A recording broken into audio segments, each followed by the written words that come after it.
Your local independently owned home hardware or home hardware building center. Homeowners helping homeowners.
On Rogers Sportsnet, brought to you by your local independently owned home hardware or home hardware building center. Homeowners helping homeowners.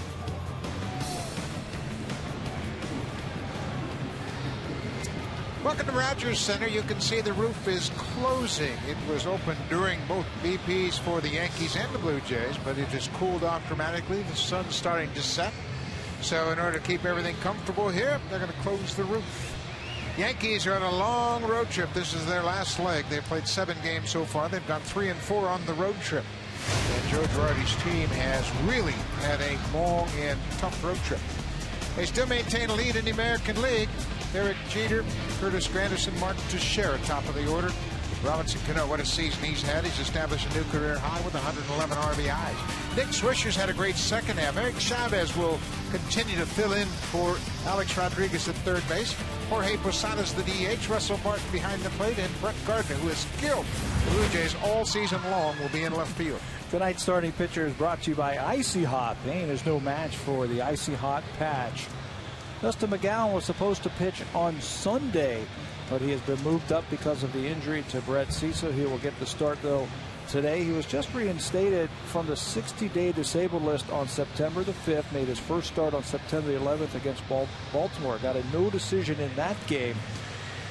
That one was a little bit rougher than the previous time he was out on the mound when he came out of the bullpen. For his career, he's 2-2 with a .561 earned run average. That's 11 appearances versus New York. 7 of those have been starts.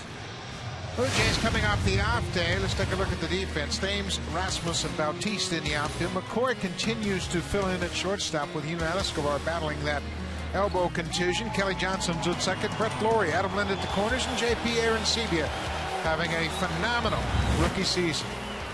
Kobe Rasmus back in the lineup out in center field. Good to see him back out there. He had the wrist problem, had to go on the disabled list, a 15-day DL. Spent some time down in Double-A to get that wrist back in shape, get his timing back. So it's good to see him back out in center field.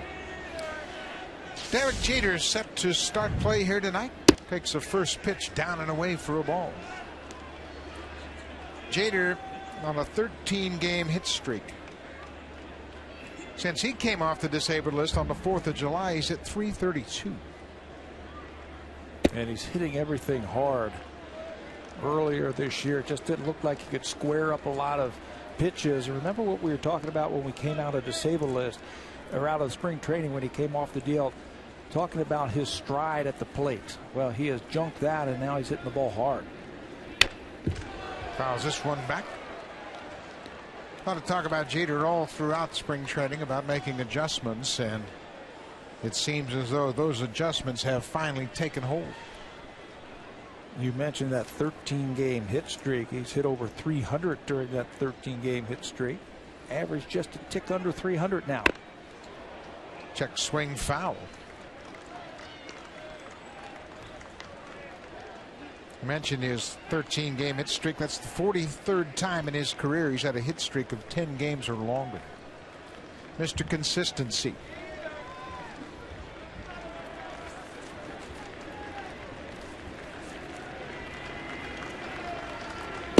Two breaking ball down, and Jeter lays off.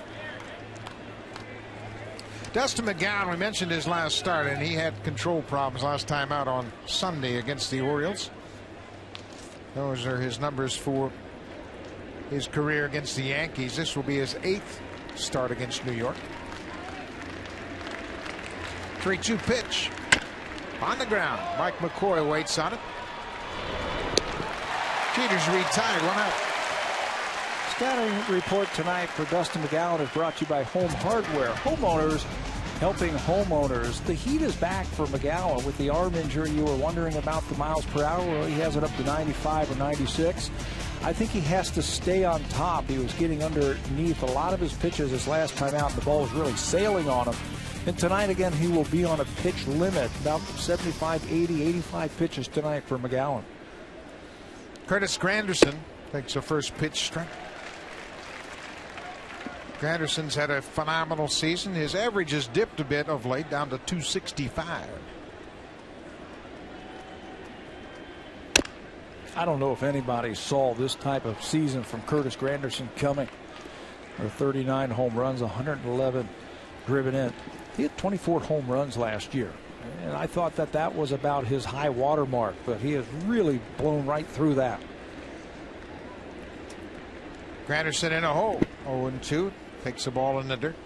Nobody sees more pitches in the American League than Curtis Granderson.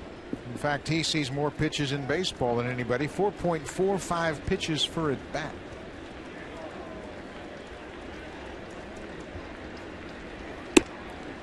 He is also, this is not to take anything away from the type of year that he has had, but he is hitting in a great spot in the New York Yankees lineup. Right in front of all that power, so you know he's going to get a lot of fastballs. 2-2 breaking ball called strike 3. First curveball of the night is a good one from McGowan. That was a pitch that he had a lot of trouble with his last time out against Baltimore, just couldn't command it. He's made a few mechanical adjustments to his windup, and so far so good as he drops that curveball in on Granderson for his first strikeout. With Teixeira at the plate, the Blue Jays use that shift with Brett Lawrie in right field. There you see 3 infielders on the right side of second.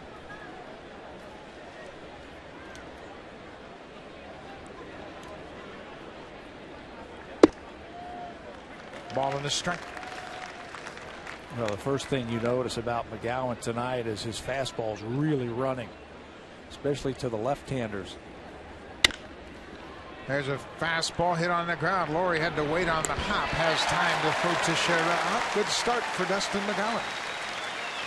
A 1-2-3 first inning.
in Boston on a short road trip. John Farrell's ball club sits at a game over 500.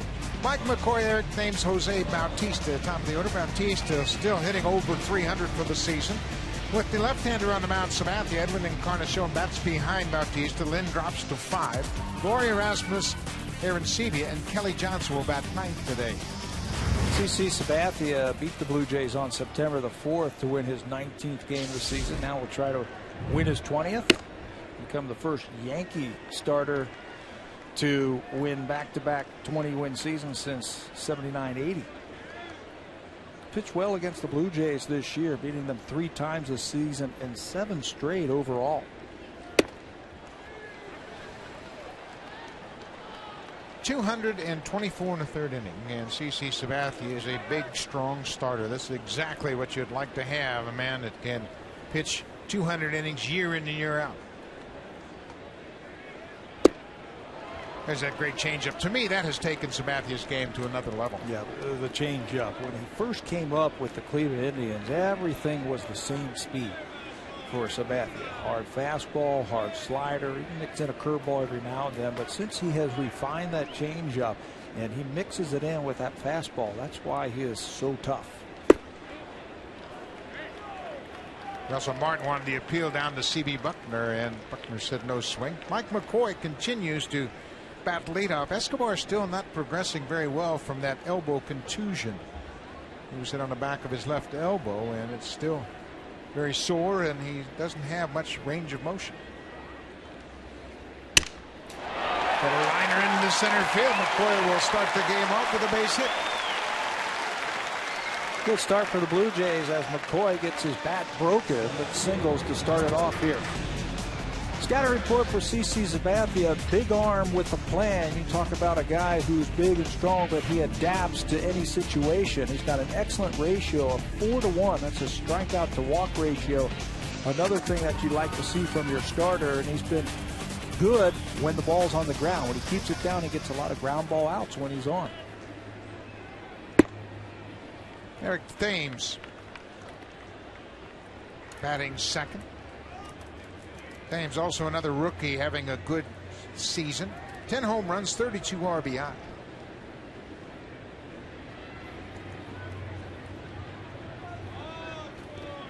Ball in the dirt, smothered by Russell Martin. Boy, he's quick to his knees and able to keep that ball right at his feet.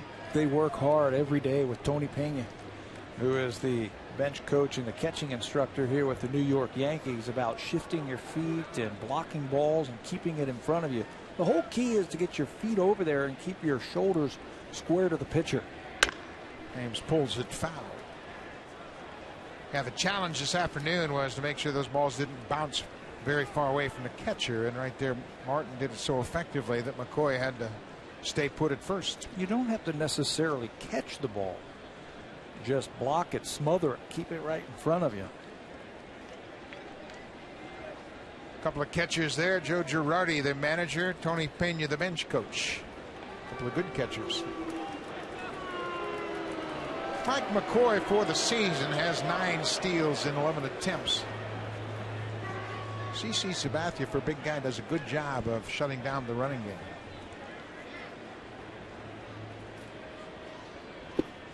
Breaking ball. Thames strikes out. Took something off that slider and got it down and away.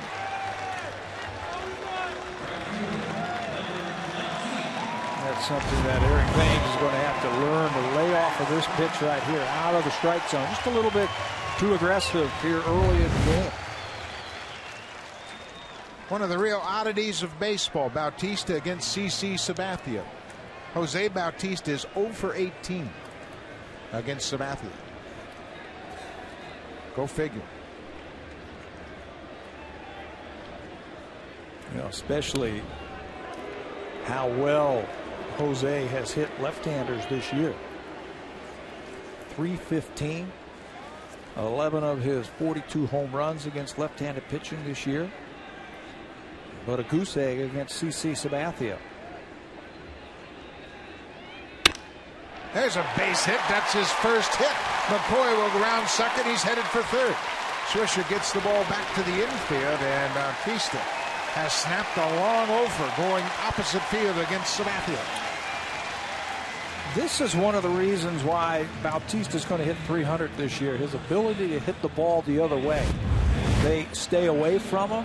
There's a huge hole on the right side with Teixeira holding the runner, and the Yankees in an exaggerated shift. He stays right on top of that ball. Look at the hole he's got to shoot for.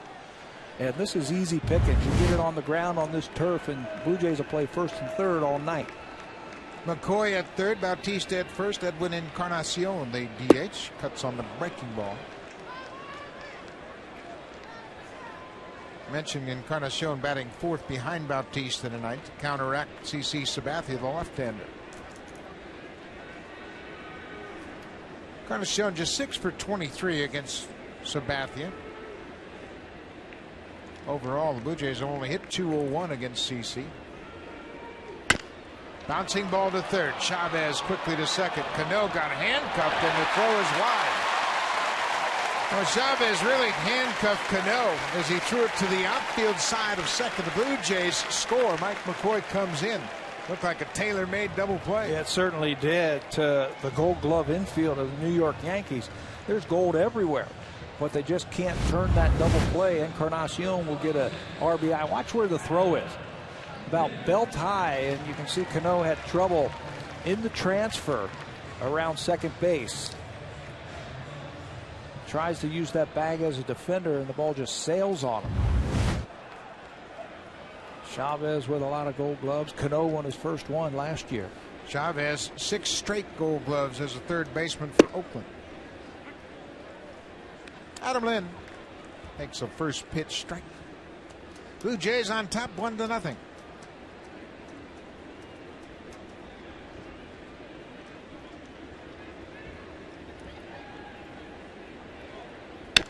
Good rip of the fastball, foul back. 95 with the heater from Sabathia.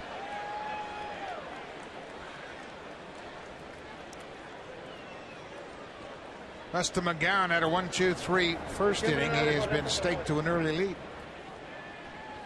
And he's clean shaven.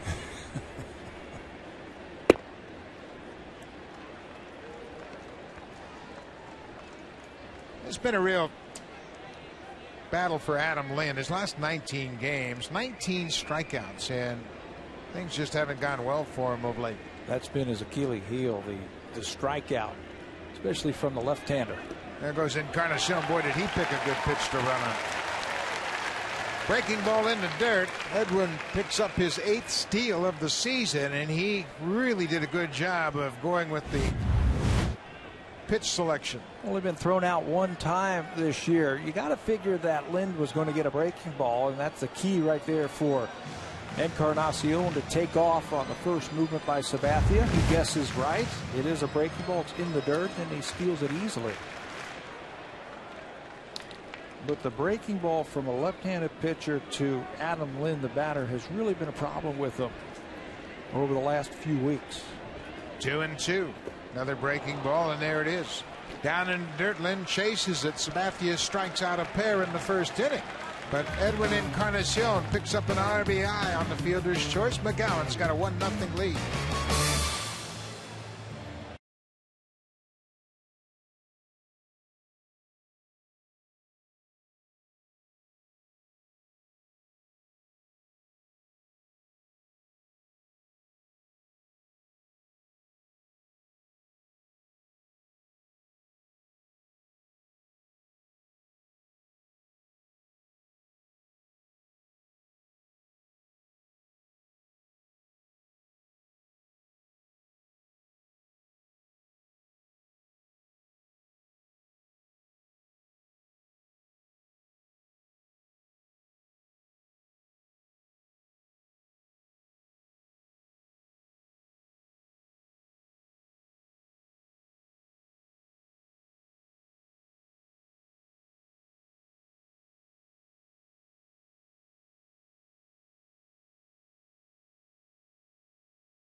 inserted into this spot where Cisa was normally slated to pitch, and he's made some subtle adjustments to his delivery since he's rejoined the Blue Jays. He's been working on his mechanics. Watch him on the left. This was his first time out on September the 6th. He's going to take the glove in hand over his head. But tonight now he's just going to leave it right there at his belt. And what that does is it really keeps him together.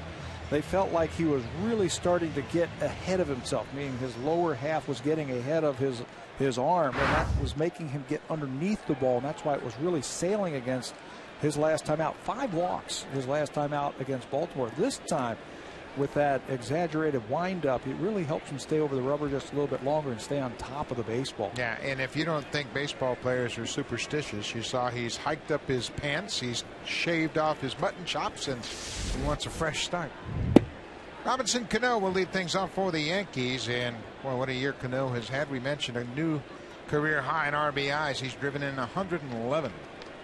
To go along with 25 home runs. He's got 26. It's also his 3rd consecutive year. That's a fair ball. Past Lynn diving at first. Bautista gets to it quickly. He's got a strong arm. It's offline and in time. What a tag by Mike McCoy.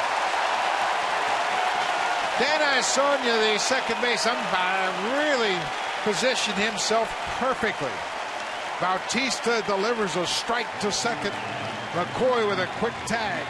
Bautista can do it with his legs, he can do it with his bat, and he can also do it with his arm. This is going to be his 12th outfield assist, and it's perfect. One hop, and McCoy goes and just buries that glove right in front of the bag and lets Cano slide right into it. Catches, and it's bang bang. Watch how he just buries it in front of the bag, and Cano spikes hit him right on the back of the hand. Boy, what a good throw, what a good tag.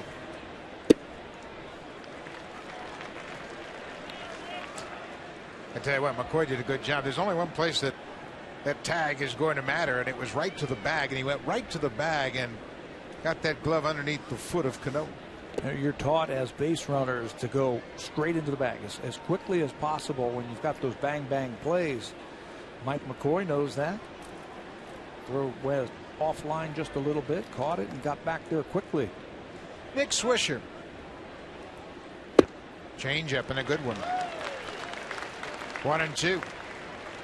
Swisher's had a good second half. His last 11 games, this whole Yankee team is a little bit worn down. They've had 3 extra inning games in their last 8 games.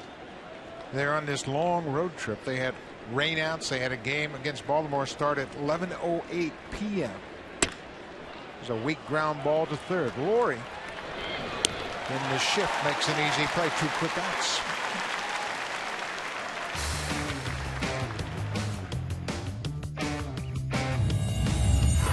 On Rogers Sportsnet, brought to you by your local independently owned home hardware or home hardware building center. Homeowners helping homeowners.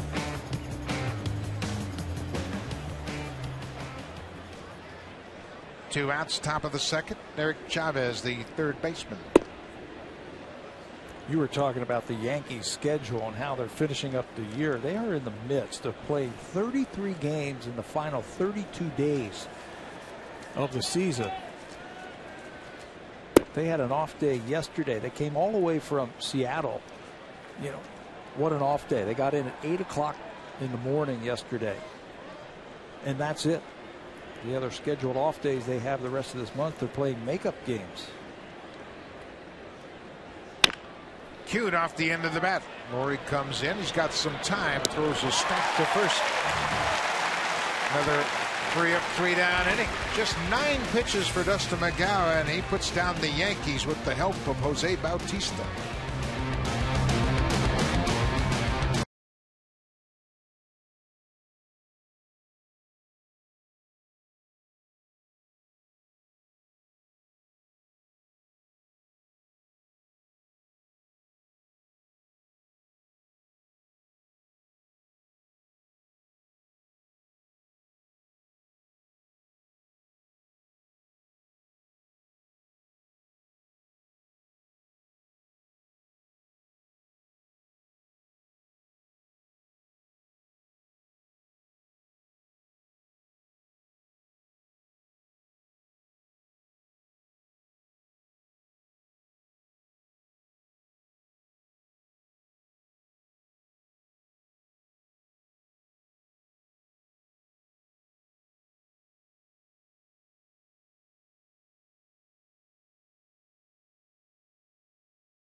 out to third base, and he's got a packet of dirt. He picked up that dirt as a youngster when he came to Rogers Center as part of a bat hit and throw contest. He said, you know what, I want to play on this field someday, and I'm going to take some of this dirt back. Today he got a chance to return it.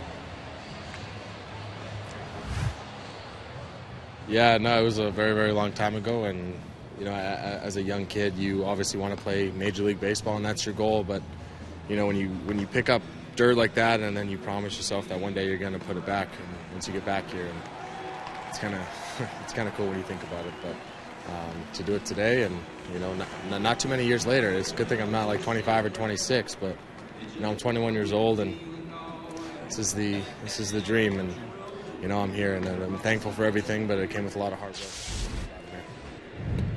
What a moment for Brett Laurie to be able to return that dirt. The dirt was at his folks' house out in Langley, BC. Russian Shell had kept that dirt for him, and he had a chance to return that dirt to its rightful spot at third base. How many kids get to do that? How about that? Promising yourself that you're going to bring it back to where it came from, and then making good on that promise. Well, how about even thinking about it? You and I both had a chance to play, and that's the last thing we ever thought about was coming to the big leagues. When you're 12? To do that? I just was worried about getting to 13. This ball is fouled down the right field line. His parents brought it to Boston. They were just there while the Blue Jays were there, and they didn't trust Brett to bring it on the plane and get it through customs, so they gave it to our pal Barry Davis to take care of it and bring it back here and then hand it over to him this afternoon so he can put it where it belongs. It's a neat story. 2 balls and a strike.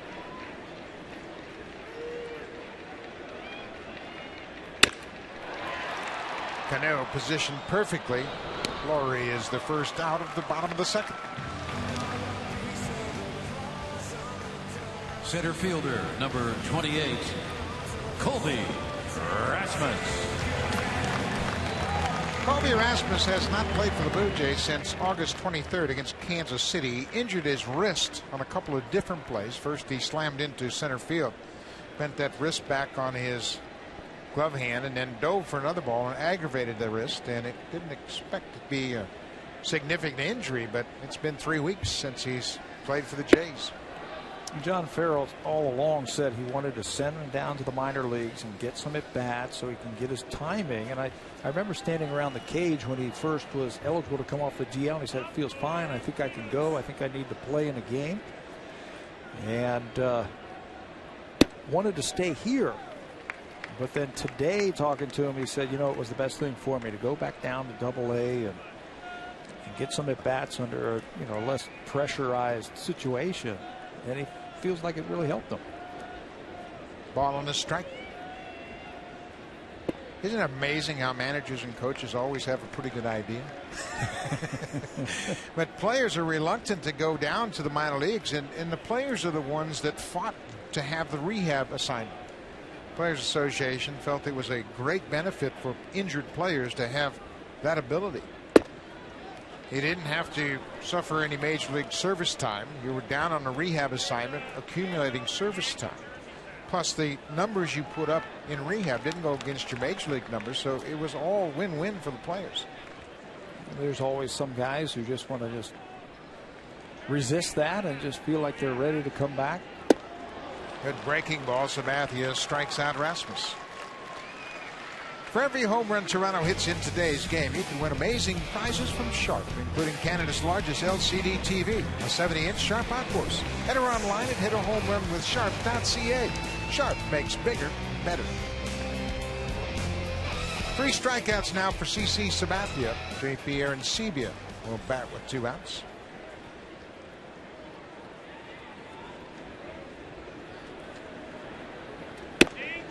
Arencibia had a long home run on top of the fence in Boston. A 3-run shot in the second inning. Umpires went in to review it because it bounced right back on the field, but it was clearly a home run. His 23rd of the season. He put together a couple of nice at-bats in Boston against some decent pitching. Stayed right in there. Last 15 games, 3 home runs and 14 RBI. You don't mind the strikeouts when he's producing runs the way he has. That statement you just made about decent pitching in Boston, right now there are a lot of Boston fans that would want to argue with you over that. They don't think they have any decent pitching right now.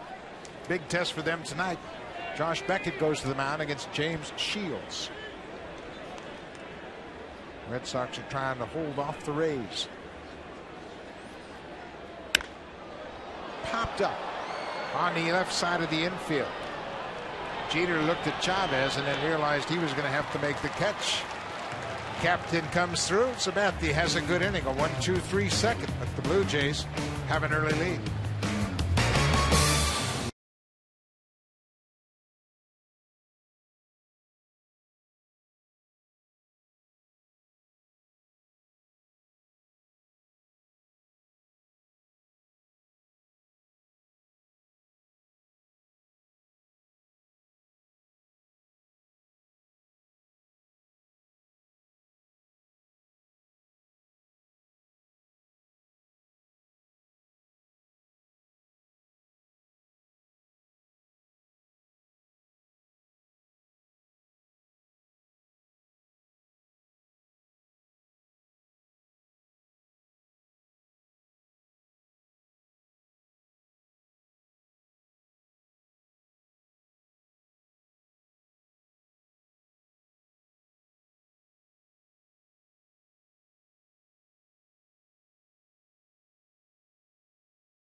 Jose Molina as he gives some words to McGowan just before he goes back out for the top of the third inning. And it's interesting, Molina played with the Yankees in the first scheduled batters. Jorge Posada, his catching partner, while in New York. So interesting to find out what Molina had to say to McGowan before he starts this inning.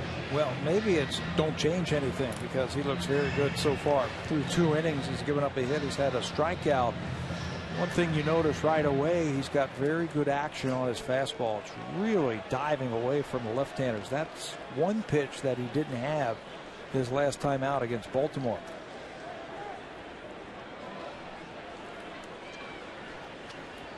Here is Jorge Posada digging into the batter's box.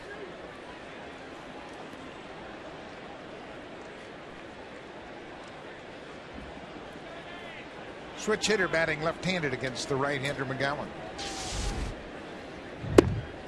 There's that movement you were talking about, but that time it took it down out of the strike zone. In his last start, it just really looked like he was getting underneath the ball, and now it dropped his arm down a little bit. He's staying on top, and he's getting that movement. If he stays where he is right now, down in the strike zone, he's going to be fine tonight. Yeah, he's pitching in a good spot, and that's the old adage: if you're going to miss down. And so far, he has missed down twice to Posada. It's like Jeremy Hellickson, who we were watching last night from Tampa. I don't think he threw a pitch over the belt last night to the Boston Red Sox. Everything was from the thigh to the knee. Pitches have all been down, but they've all been low. It's a 3-0 count. The leadoff batter here in the third.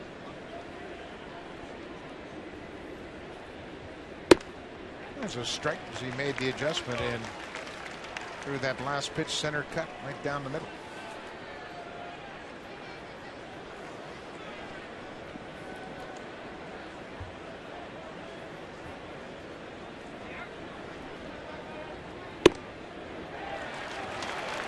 Full count.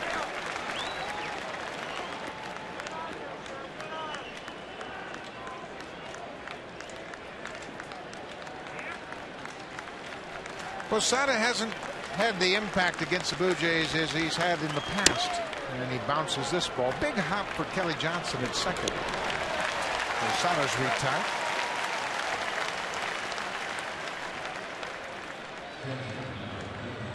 His playing time has been reduced dramatically to a part-time player, as Russell Martin has come over and taken over. Posada had an emergency appearance behind the plate on this road trip when Russell Martin took a foul tip off his right thumb. They're banged up at the catching position, are the Yankees. You mentioned Martin. Francisco Cervelli, the backup catcher, is on the disabled list with a concussion. Nick Markakis bowled him over in Baltimore and put him on the DL. I mentioned Martin. There's a good slider down and away. McGowan's ahead 0-2. Joe Girardi, the manager, he's a catcher. He knows this time of the year your team's going to be banged up. And his team's a little bit older. And they don't bounce back quite as quickly as they did when they were just starting out their careers. McGowan ahead 0-2. You know, this road trip alone by the Yankees can wear you out, even if it was April or May. They had to go to Baltimore for a makeup day. Then they flew all the way across the country and played the Angels. Then flew up to Seattle and played a series against Seattle. And now here to Toronto. Down and away, it's 2-2. Yeah, their final game in Seattle Wednesday was a night game. And they were forced to play a night game. They had an off day, so that kind of eased it. They had a chance to sleep in a bit, but as Pat mentioned, they didn't get to their hotel until about 9 o'clock in the morning. 2-2, 1 out. Breaking ball, pull foul. Dustin McGowan looks like he's in much more control tonight than in his last start on Sunday against the Orioles. Like he's thinking his way through things, and the mechanical adjustment appears to be working. This is his regular throwing day. Got it. Good sinking fastball down and away. McGowan picks up his second strikeout. So there hasn't been a whole lot of layoff in between starts. Again, he was supposed to go on Sunday, but he threw last Sunday, so they didn't want to give him a full week. He was the natural guy to move up into his regular throw day. And so far, so good. Just let him know yesterday. Brett Cecil came in yesterday to try and throw after he cut his index finger in Boston. Tried to throw a little bit, and they said, that's it. Right away, they called McGowan and told him that he would get this start. So he's had a little over 24 hours to think about it. Brett Gardner batting ninth in tonight's lineup.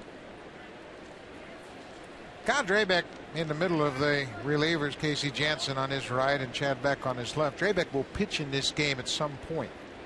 And John Farrell told us that it won't be coming into the ball game in the middle of the inning. He'll try to get him a clean inning and bring him in fresh, but he wants him to pitch, doesn't want him to sit too long. Also wants him to stretch out and stay stretched out. He was a starter down in the minor leagues, and you sit around so much and you lose that touch and feel of your pitches, and you lose the strength. I think they also want to try and get him a start at some point before the season is over. Yeah, I definitely think that's the plan. Figure out how they can get him a start just to get him back in that mindset before he goes into his off season. 3-0 pitch. Gardner walks on 4 pitches, and that's not what you want to do to Brett Gardner. Gardner has 9 steals against the Blue Jays this season. That's the most by far of any player against Toronto. He is 9 for 11 in steals, and in a 1-run game, that's the last thing you want to do. That guy has had an unbelievable year against the Blue Jays.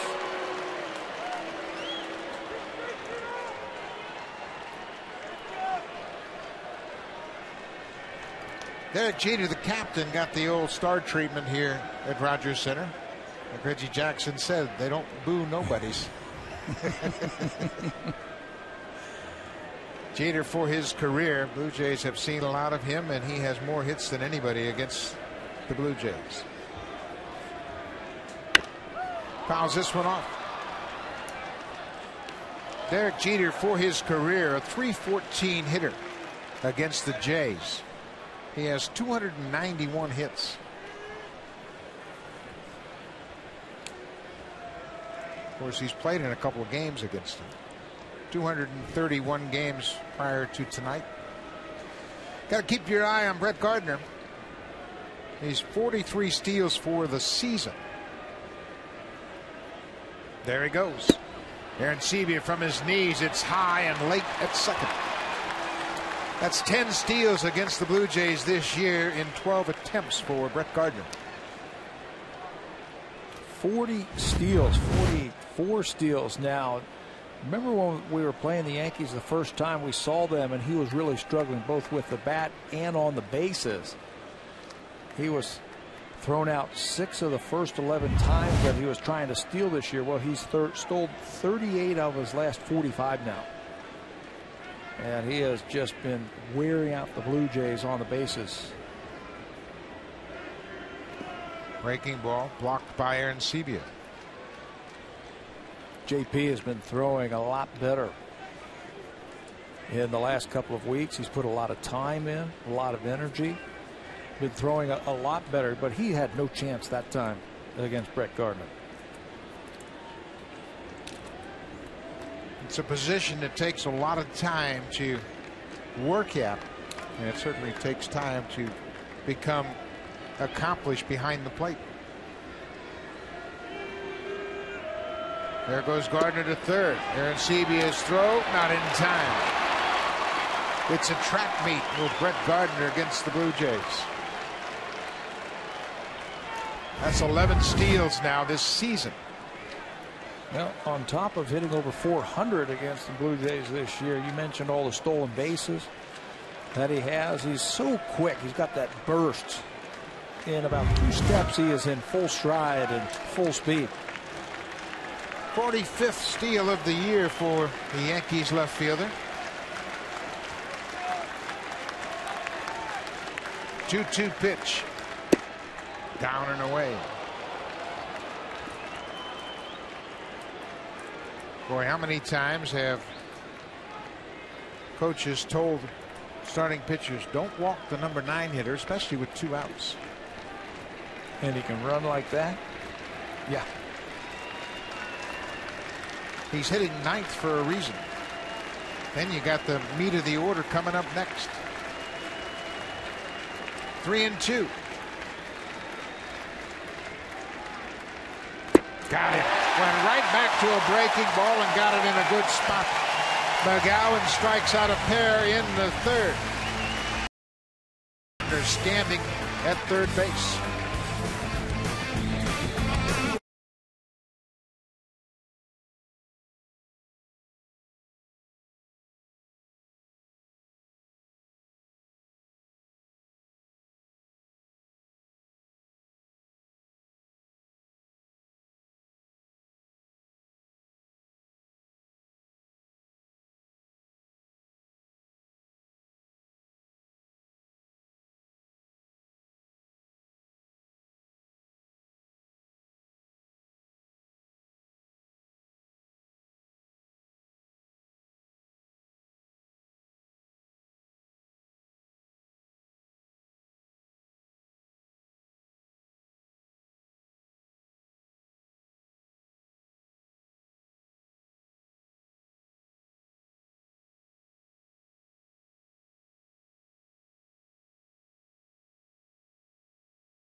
Jacoby Ellsbury doubles.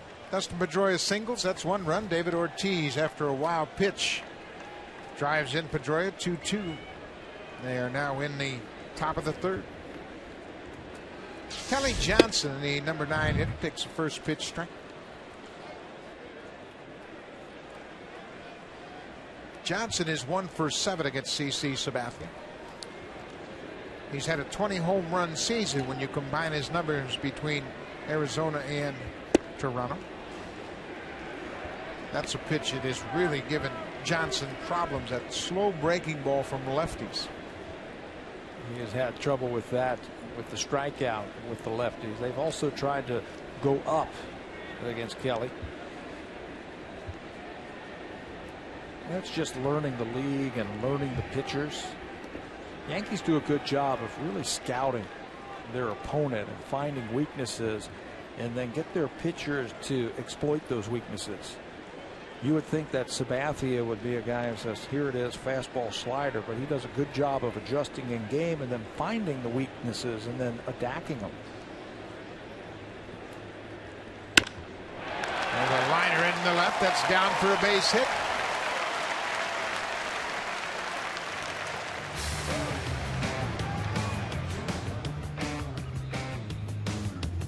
It's Canada's best-selling car 13 years in a row. Honda, the official vehicle of the Toronto Blue Jays.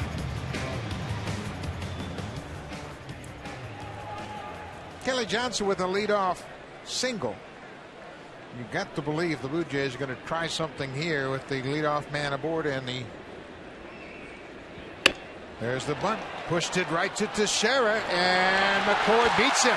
Cano was late from second. This looks like a tired ball club. Just a tick behind offensively and defensively so far tonight. Runner on first base. Robinson Cano has got to pull over and get into double play depth at second base. Sabathia falls off the mound. You can see where there's a little dead spot out there. And that's where Mike McCoy attacks. He pushes the bunt to the right side of the infield and then beats out Teixeira on a foot race to the bag. Teixeira turns, and no chance to get McCoy over at first base. Thames squares the bunt, takes one low. Blue Jays feel that they have a better opportunity against CC Sabathia when he's in the stretch. He doesn't have that hesitation in his delivery that he has out of the windup. That's the whole key. Get somebody on, because that hesitation where he hides the ball behind his legs really throws off the timing. Thames high and deep to center, but Granderson has room. Johnson's tagging. McCoy's tagging at first. The throw goes to second. Johnson moves up. McCoy stays at first.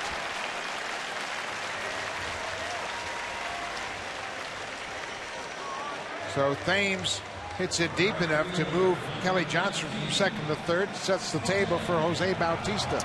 And I was talking to Jose before the game about that hesitation, about that number that he has against Sabathia, and he says he pitches me tough, he throws me a lot of breaking balls, but the one thing that I have trouble with is that hesitation that he has in his windup. So we got to get somebody on base and make my job just a little bit easier. Well, here Bautista has Sabathia in the situation he wants. Men on base, less than 2 outs. Sabathia pitching out of the stretch.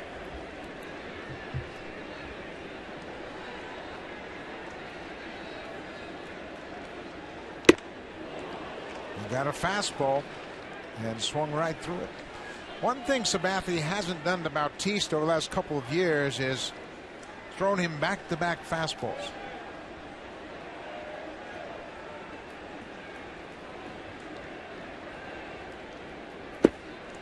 There's a changeup, 87.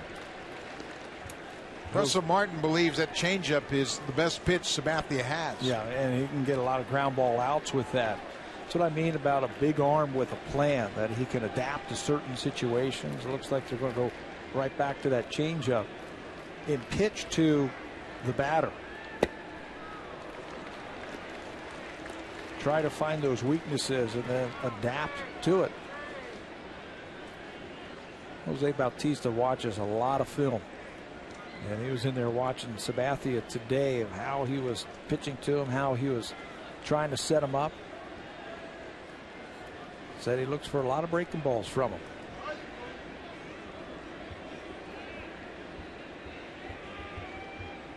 There's a breaking ball, and he was looking for it, but it was off the plate outside. 3-1. Sabathia has the ability to throw a changeup right here. Even though it's a fastball count, he's in a bit of a jam early in this game.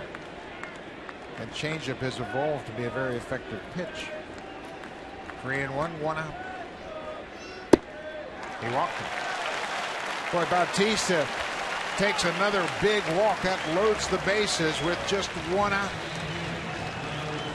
The bases are loaded. We're only a grand slam away from awarding a 70-inch Sharp Aquas Quattron TV. To enter, visit hitahomerunwithsharp.ca.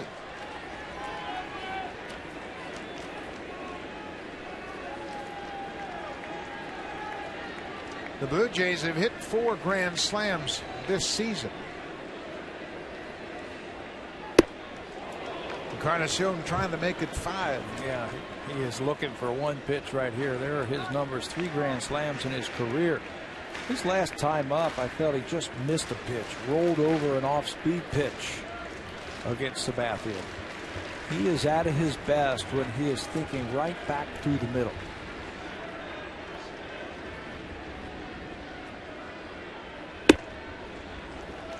Now, Encarnacion has the ability to drive the ball to the opposite field. You see the big gap. Granderson is shaded over toward left field. Swisher pulls around a bit, but there's a big gap between Swisher and Granderson, almost straightaway center. Off speed pitch. As a right-handed power hitter like Encarnacion is, you have a tendency against a left-handed pitcher to get a little pull happy because that breaking ball's coming into you. He has to stay with his strengths, and that strength is ball out over the plate, driving it to the gaps in left center field, right center field. You start getting pull happy and they start throwing you that breaking ball, that's when you end up striking out or hitting a ground ball. Bases loaded, a 1-2 count. Martin's going to talk things over with Sabathia. You remember the last time the Yankees were here, there was suggestion that the Blue Jays were getting help on stealing signs from the bleachers, so you can bet the Yankees are a paranoid. It was a 4-game series. Bartolo Colon, Freddie Garcia started the first 2 games, and they got hit hard. The Blue Jays must not have gotten help because Sabathia and Phil Hughes shut them down in the final 2 games.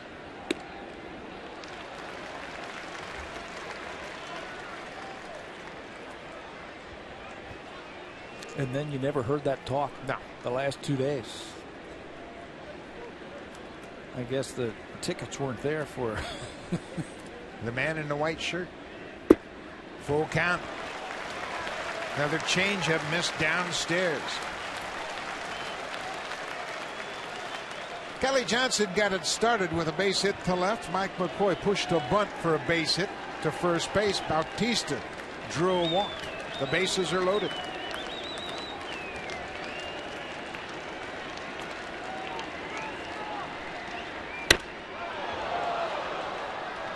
Little extra on the heater from Sabathia there at 96. Yeah, reaching back for a little something extra. And then Encarnacion should know that. He's going to supply the power. The only thing you're worried about now is just get the head of the bat out in front.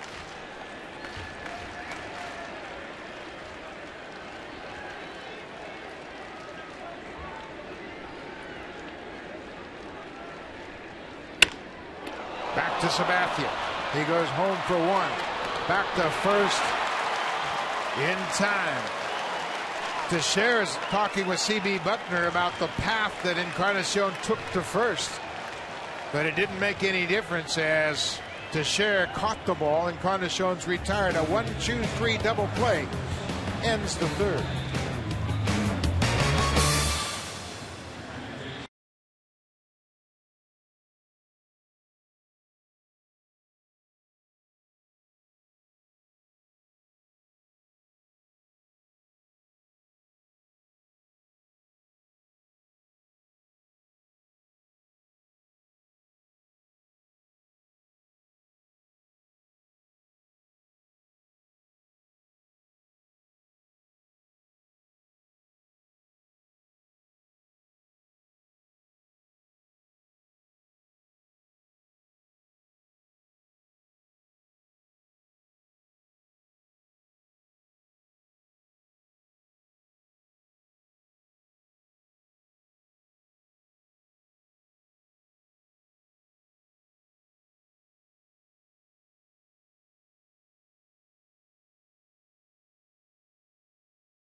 Appreciation Day will take place on Sunday against the New York Yankees. T-shirt giveaway. The first 10,000 fans will receive a Blue Jays T-shirt.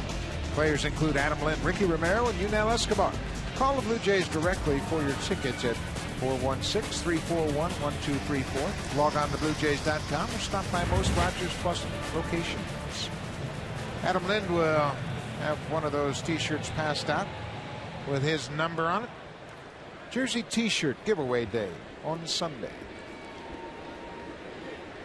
Boy, the Blue Jays will be kicking themselves for that situation. Bases loaded and one out, and they couldn't break through against Sabathia. Those are the kind of innings that come back to haunt you later in the game. When you try and get some distance, the Yankees can hit. No question about that. The only team in major leagues with 200 home runs. So they can score in a hurry. They've hit 50 home runs in their last 26 games. There's a good changeup. Boy, that changeup is very effective for McGowan. He has had his fastball down around the knees, and then you throw that changeup down around the knees, and you're going to get a lot of swings and misses.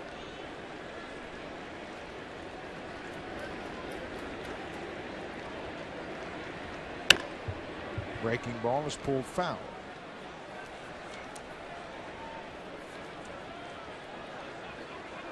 Jillian McGowan, Dustin's wife, I'm sure very pleased to be back in Toronto in the big leagues. Over 3 years, Dustin battled injuries, a couple of shoulder surgeries, a knee surgery. Pretty good pitch. No swing, says Dale Scott down at third.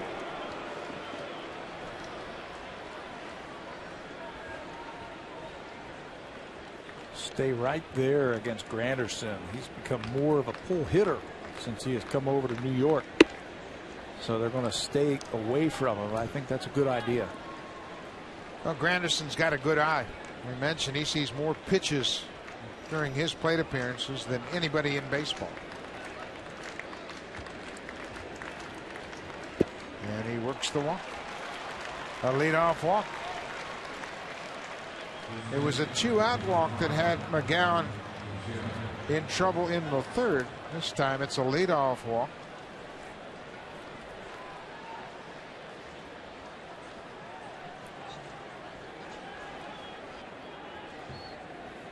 See, Mike McCoy, the shortstop, came in with a reminder to McGowan that they're going to use the shift here.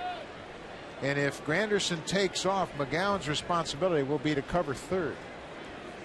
Even on a possible double play, he might beat it out, and then third would be vacant. You know, there is a chance that he could take off, even though they're down by a run. Has that ability to steal a base, and if he does, McGowan can't get caught flat-footed. He's got a priority to get over to third base. And just a reminder by the shortstop, and a good one.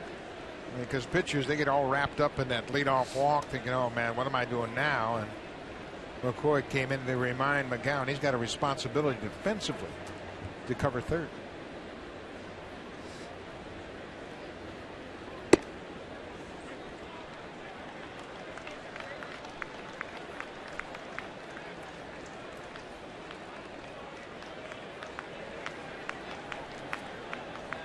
Dustin McGowan in the fourth inning here has a 1-0 lead.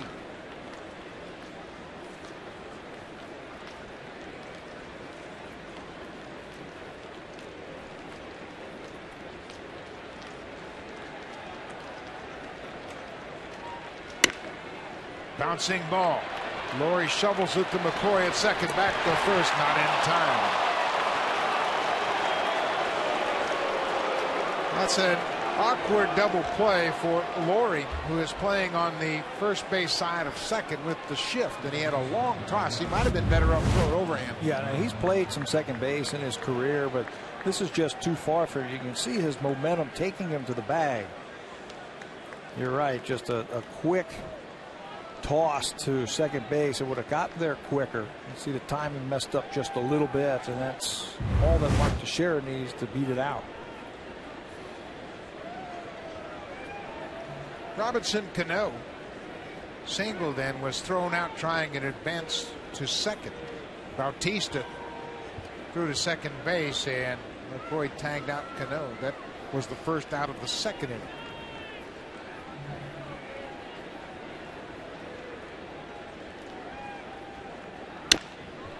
Bounce to Lynn. He grabs it, goes to second. That's all they'll get. Lynn wasn't sure he had the ball in his glove. When he came down, he looked in the glove to make sure he had it, and then they get the lead runner, but that's all they can get.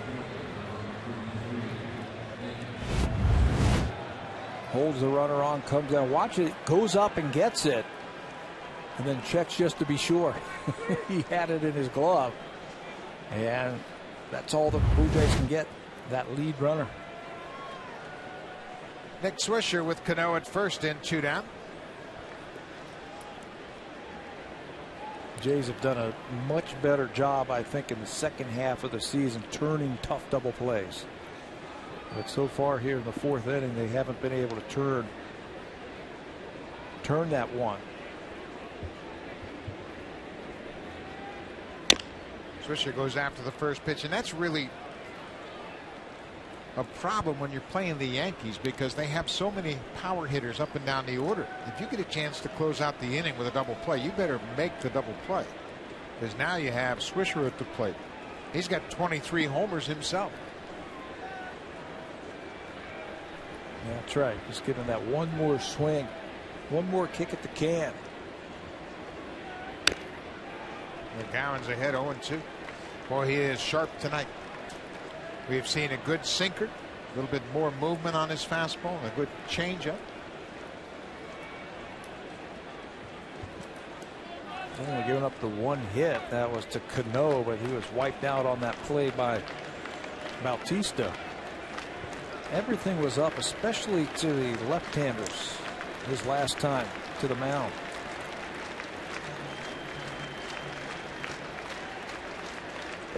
Breaking ball, and Swisher laid off.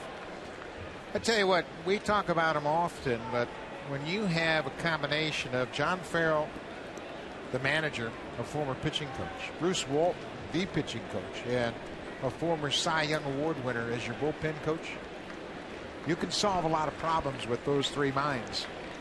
And they have made some good adjustments with Henderson Alvarez, and obviously we've seen McGowan's changes here tonight. Ball is driven to the gap.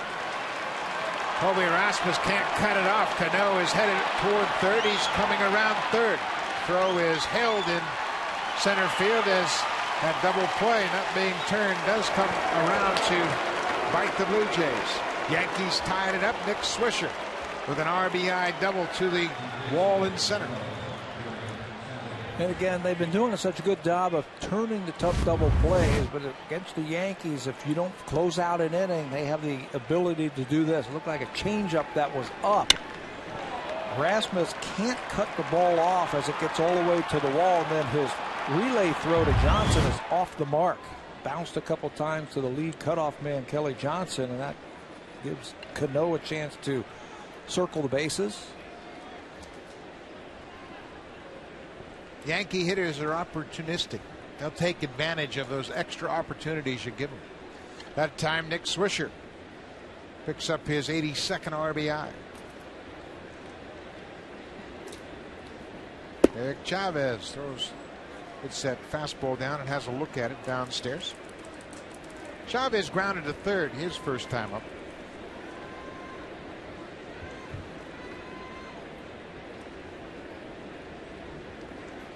.60 pitches for McGowan.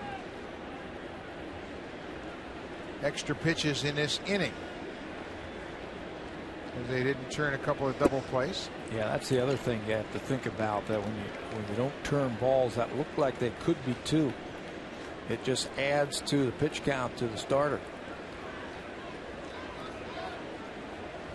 John Farrell has talked about that all the time, and there you see Kyle Drabek. We mentioned Drabek will get some action in this game at some point.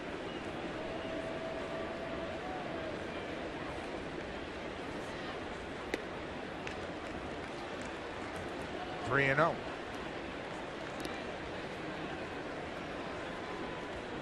The number 63 is not an awful lot as it stands alone, but the number of pitches he's thrown in this inning. Oftentimes we talk about a boxer, how he'll go 3 rounds and throw a lot of punches. Well, this is too many pitches for McGowan in this inning.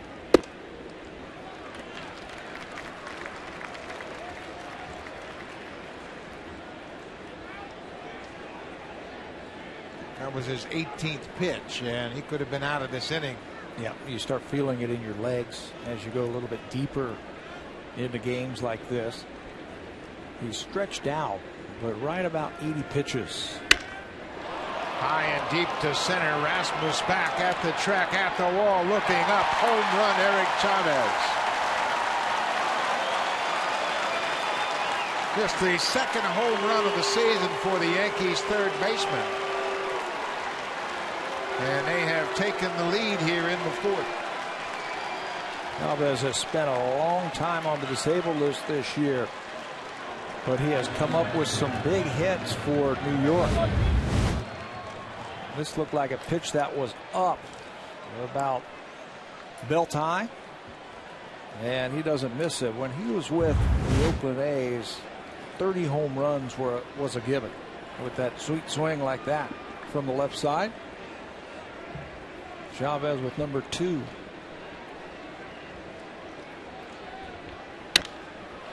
Another high fly ball. This one's going to stay in the ballpark. Rasmus over to his left, makes the catch. Posada is retired. But the Yankees take advantage of a couple of walks and a couple of opportunities not converted.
Aquos Quattron TV and Blu-ray player.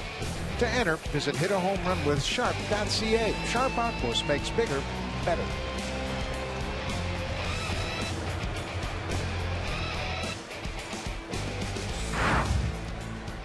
Yankees have taken a 3-1 lead.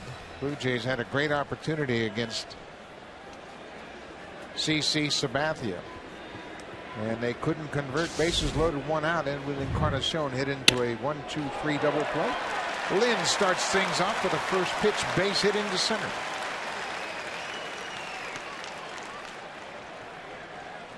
This is where Sabathia usually takes it to another level when he gets a lead. Adam Lynn knows that, so he doesn't waste any time. Stays behind that ball that time. Struck out his first time up on a breaking ball. Doesn't get to that situation. Picks on the first fastball and gets his first hit. Yeah, that's what they always used to say about how do you hit the curveball. Don't miss the fastballs. Don't get to that situation, right? Brent Laurie makes a first pitch fastball.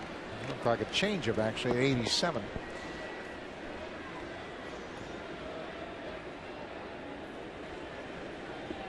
Laurie's created an awful lot of tension to his at-bats, and now the pitchers are really working him over.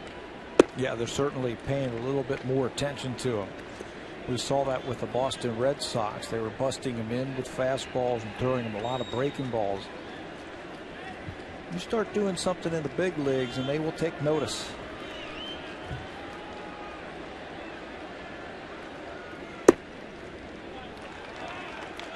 Two balls and a strike.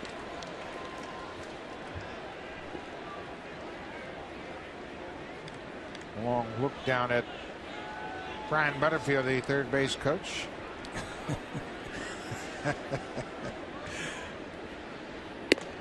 Laurie has created a big stir around here. Some of it has been kind of interesting. The reaction to Laurie running into Jason Varitek. People calling in say, you know, he needs to tone it down a little bit. I argue with that every single day. This is what Blue Jays have been waiting on. Some energy, some enthusiasm, some athleticism. Yeah, somebody who plays the game, you know, with the vim, vigor, excitement, passion that we have seen so far. And it rubs off. Teammates pick up on that. They gravitate to people like this. And you can't tell someone to not play hard. No, and he's just being himself. Full count. Strikes out. Good fastball from Sabathia. He strikes out Laurie. Sabathia has that ability to find a little bit more in the gas tank when he needs to hump up and have a fastball for a strike. That time that one was 95, reaches back for a little something extra. And then he'll go back to pitching, use the changeup, use the breaking ball, spot his fastball.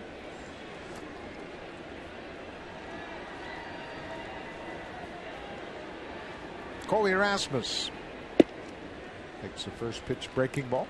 You know, that's the one thing that amazes me about Sabathia. I saw him when he was a young player with the Cleveland Indians, and you could just tell that the great stuff was there.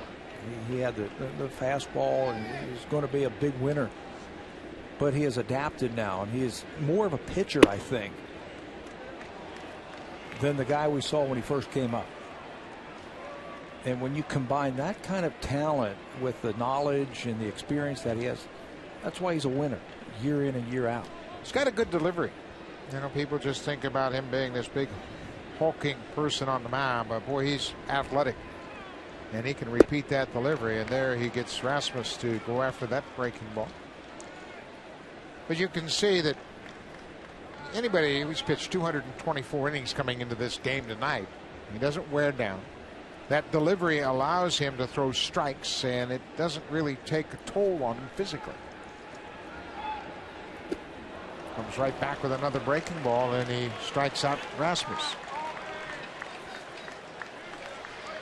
This copyrighted telecast is presented by authority of Rogers Blue Jays Baseball Partnership. It may not be reproduced or retransmitted in any form, and the accounts and descriptions of this game may not be disseminated without the express written consent of Rogers Blue Jays Baseball Partnership. Indoor baseball tonight here at Rogers Center. The roof was open just before the start of the game, and then they closed it as it was starting to cool off outside.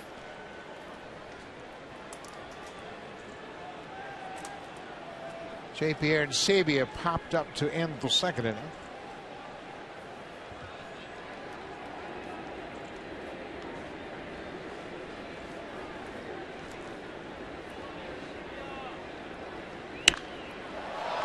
Fly ball left field. Brett Gardner at the wall, at the track, looking up, jumping, and makes the catch. He stayed right with it and timed his jump perfectly. As he went right to the wall, you can't do it any better than this. He got back quickly, checks the wall one time, goes straight up, and hauls it in. That ends the fourth inning. The Yankees lead 3-1. Now it's time for Jays Connected Update. Here's Jamie Campbell and Greg Zahn from the Blackberry Broadcast Studio here at Rogers Center.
Rogers Sportsnet. Saturday and Sunday, Canada versus Israel, with the winner advancing to the World Group. Golf balls and Robert Mittauer have all the action. It's tied 1-1 after day one. Damien Cox or Rashmadani are also in Israel. The Davis Cup on Rogers Sportsnet.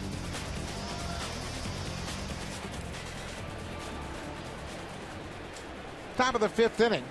It'll be 8-9-1 for the Yankees. Russell Martin will start things off.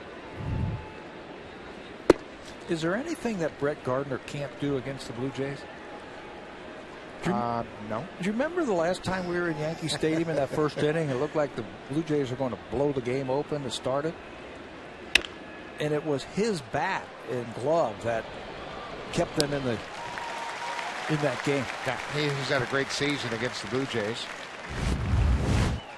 Take a look at this catch here. Aaron Sevia making a bid for at least extra bases off the top of the wall, but Gardner times his leap perfectly. Yeah. And that's the final out of the inning. That didn't bounce off the wall and into his glove. And he got way up there. He took away a couple of hits from Edwin Encarnacion at Yankee Stadium with a couple of beautiful plays. Adam Lind was robbed of a hit by Gardner.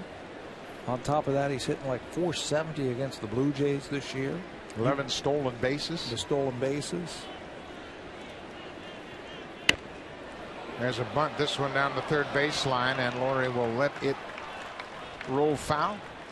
Gardner has shown bunt an awful lot against the Blue Jays, but he hasn't bunted many times. And if you look at his overall average against the Blue Jays, he hasn't needed to bunt much.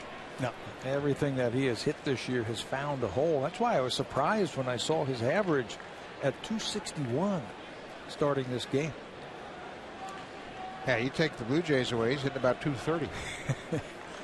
This year against the Blue Jays, he's absolutely worn them out. He's a .369 career hitter against Toronto, but this year coming into this game, .474. Ground ball. They'll get him this time as Kelly Johnson throws to Lynn. 2 outs. Let's check in with Jamie Campbell.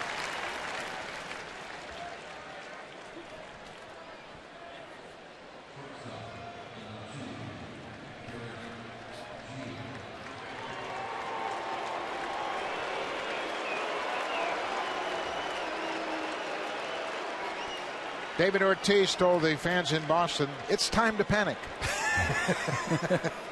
Starting that game, Tampa Bay is only 3 games back of the Red Sox in the wild card race. They have 2 more games to go after tonight. It's a 4-game series. You talk about Derek Jeter's second half of the season. How about Evan Longoria's second half? Longoria has 2 more hits tonight, including his 28th home run. Longoria has driven in 3 runs tonight. He has 91 ribbies. Remember, he missed the first 3 weeks of the season with an oblique strain, and his stroke was null and void early.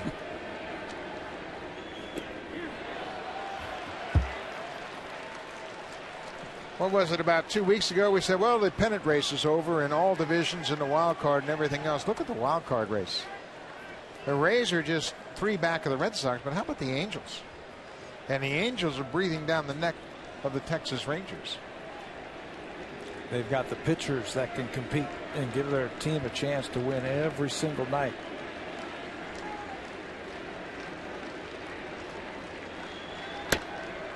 Jeter's late on that fastball.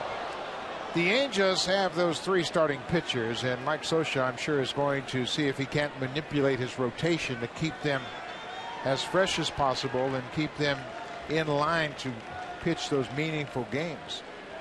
He has done just that, too. Jared Weaver threw on Wednesday, so his natural throw day then is Monday. But they're going to move him up and pitch him on 3 days rest and start him on Sunday. He'll go up against Baltimore and Alfredo Simon on Sunday. Joe Pinheiro and Jerome Williams will then follow Weaver. But then they will have Heron, Santana, and Weaver for the next series. That'll be the back end of the Blue Jays series, the final 2 games of that. And then back home, they have Oakland and Texas, and Derek Jeter didn't like that call from Jerry Meals. It was a good fastball, caught the outside corner, bounced back 1-2-3 inning for Dustin McGowan. The fastball right on the outside corner.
Get a jump on that by purchasing your season tickets. They're on sale now. Purchase your 2012 season tickets by December 2nd and receive a Blue Jays replica jersey, a $100 gift certificate at the Jays shop, and a 1-year subscription to the new Sportsnet magazine. Receive great benefits and attend exclusive season ticket holder events all season long. Call the Blue Jays at 416-341-1234 and pick up your 2012 season tickets. Opening night here next year will be Monday, April the 9th versus the Boston Red Sox. They open with a 3-game series with Boston.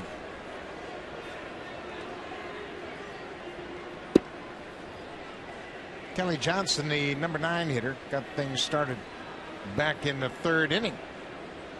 But CC Sabathia pitched his way out of it and got the double play to end the inning. Blue Jays failed to score. 3-1 Yankee lead. Kelly Johnson, a little looper in the center. That'll get down for a base hit. Johnson's 2 for 2 against Sabathia.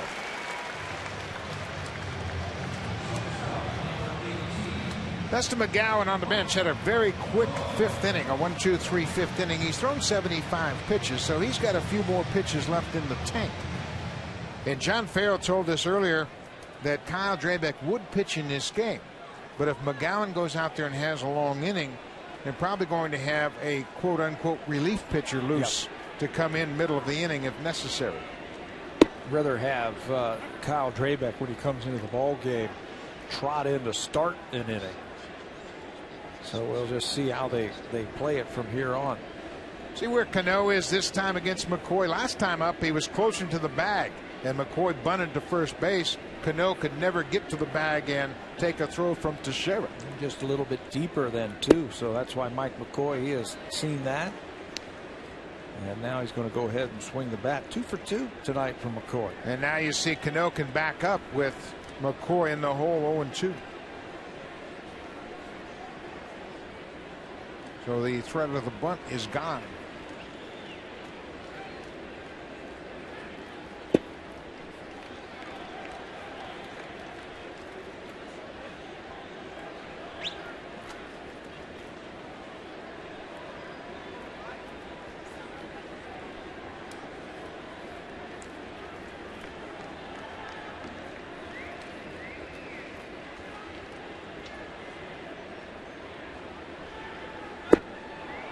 Changeup down and away as McCoy strikes out. That's 6 strikeouts now for Sabathia. It's Canada's best-selling car 13 years in a row. Honda, the official vehicle of the Toronto Blue Jays.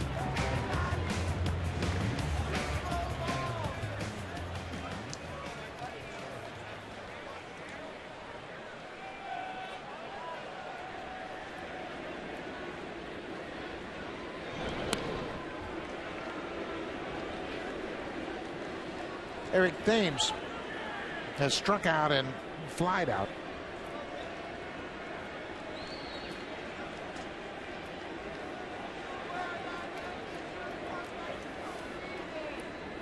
It's a good opportunity for these young players that the Blue Jays have brought up in September. And for Eric Thames, who's been here for over 300 at bats, you're playing against one of the better pitchers.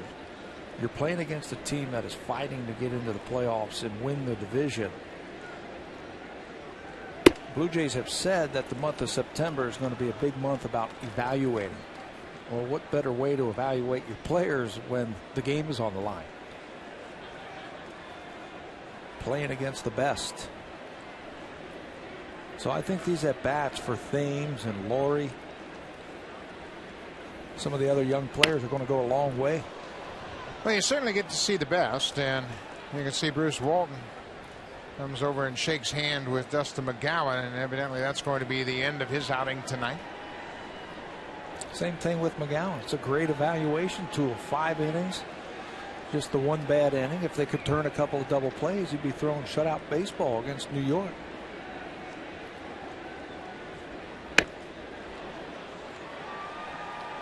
Jesse Litch appears to be ready to come into the game. He has been throwing for a while now. He's just kind of coasting, going through the last finishing touches. But you're right, this is a good step, and it's all about baby steps for Dustin McGowan. Biggest thing for McGowan, he's healthy again. There goes Johnson. Thames pops it up over into foul territory. Chavez gets over to the fence, and it's back into the seats.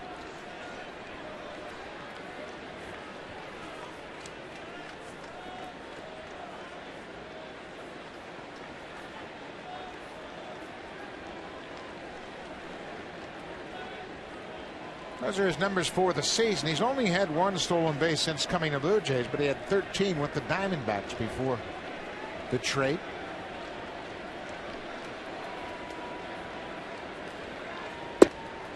Off-speed pitch. Thames strikes out for a second time. That's 7 punch-outs now for Sabathia.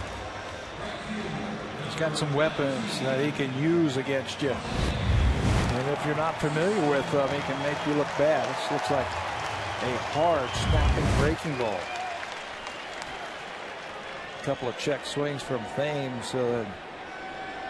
Sabathia went right to a strikeout pitch. Bautista has reached twice against Sabathia tonight. First pitch breaking ball for a strike. When Sabathia has thrown Bautista fastballs, he's generally elevated the fastball. To throw him breaking balls down and slow, and then rush that fastball upstairs.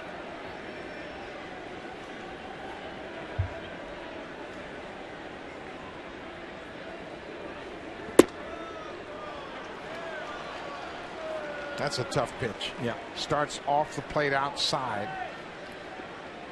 and then breaks and catches the outer half. And if you give up on it as a right-handed batter, it'll come back over the plate.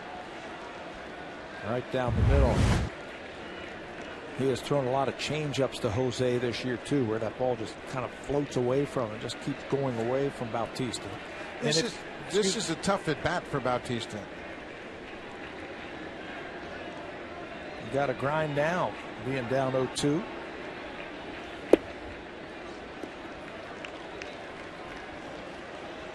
This is the previous pitch. You were just talking about how tough that slider was, and Jose says, okay, if you're going to throw that thing now, where'd you get that? He's throwing him some tough pitches. Well, I think Jose gets a steady diet of tough pitches. And when he does get a fastball, it's usually elevated. Sabathia likes to throw right around the letters. Looks like Martin was setting up for a breaking ball. He was sliding to the inside and had his glove on the dirt. The Yankees, like the Red Sox, when they want that high fastball, catchers will stand up, hold that glove up high.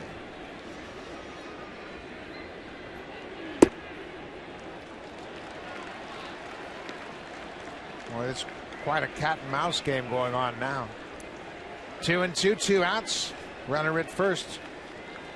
Jose Bautista with 42 home runs.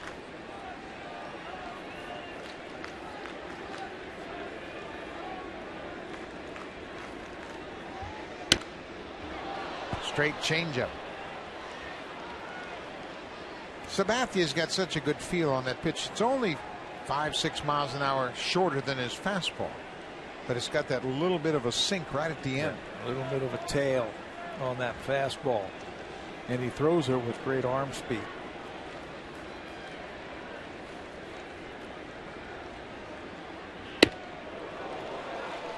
That's the one spot he tries to get Bautista to chase that fastball. Now he's got to come back with something soft, don't you think? Yeah, didn't you say that he doesn't like to double up with his fastball on Jose Bautista? He hasn't done that often in the past.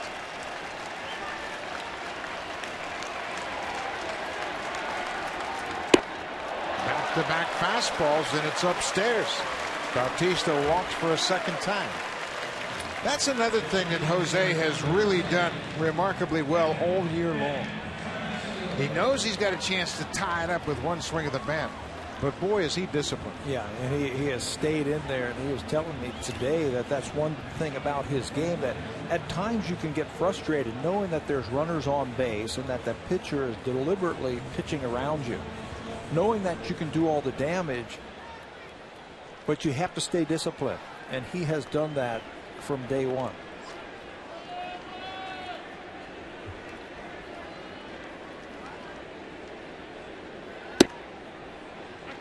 95 with the fastball. Bautista with 2 walks tonight now has 119. That can get frustrating when you've got guys on base and you want pitches thrown to you, but you have to stay within your game plan.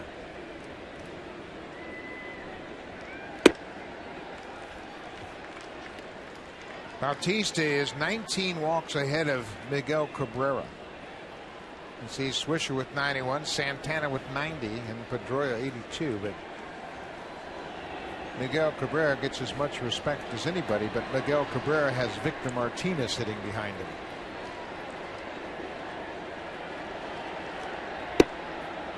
Victor Martinez is closing in on 100 RBIs too. Pick your poison.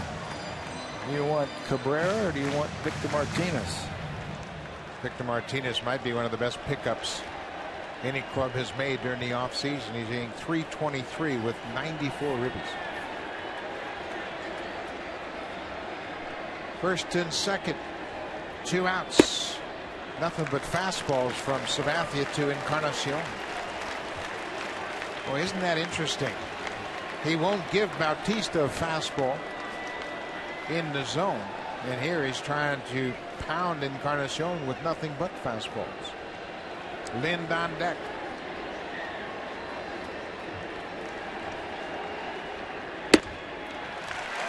Back-to-back walks. The bases are loaded again.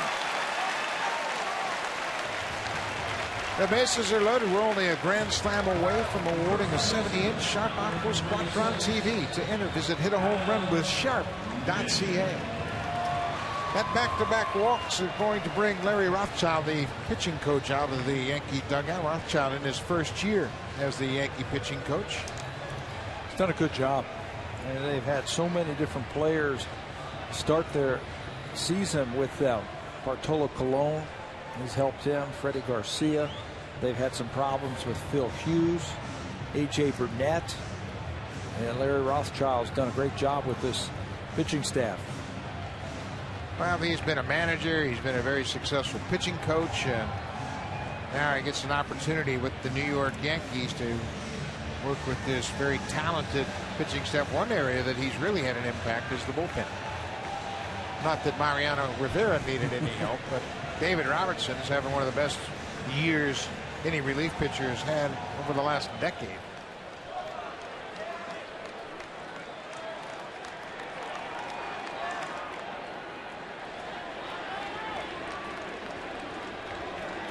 Adam Lind with the bases loaded and 2 outs. First pitch breaking ball down and away. Way to stay off of that one. Remember his last time up, the first pitch he saw was a fastball and he got a hit. Then checking with Jerry Mee as a home plate umpire to make sure that was a ball.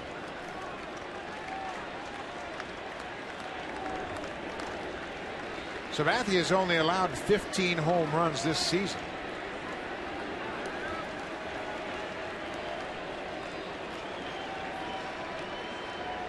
Lind has 3 career grand slams. 2 of those have come this season.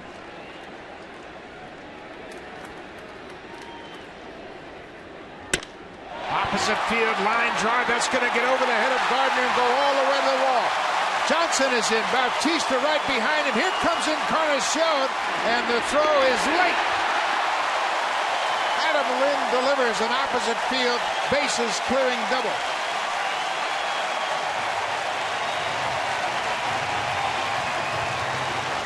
Well, you knew that Sabathia had to come into him. He had to challenge him with a fastball. He didn't want to fall behind, and that's what he gets. Fastball away, and a ball sliced to left field by Lind.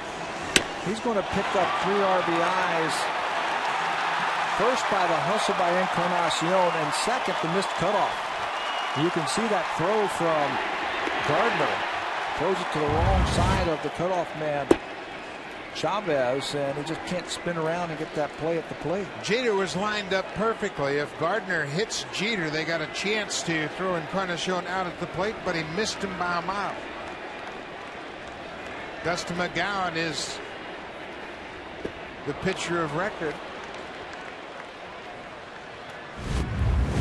Here is that play once again. It's sliced to left field, and Gardner gets over there, plays it off the wall.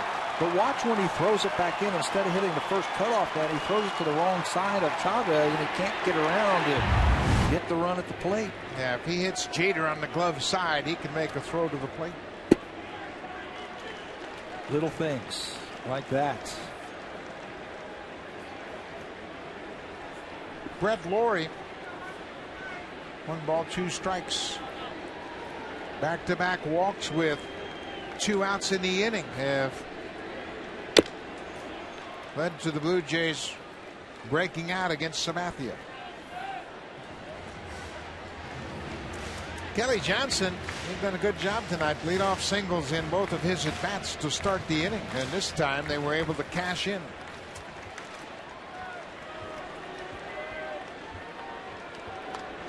Against a tough left-hander nonetheless. Who has been stingy against the Blue Jays this year. They had only given up 17 hits all year against the Blue Jays and 7 runs. That double by Lind is only the 4th extra base hit the Blue Jays have had all season long against Sabathia.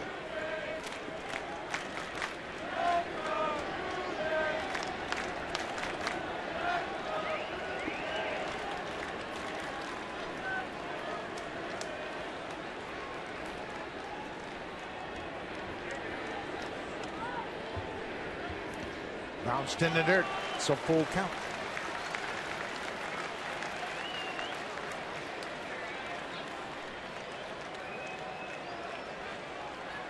Jesse Litch is standing by ready to come into the game. Dustin McGowan had received handshakes from his pitching coach indicating his night had come to an end.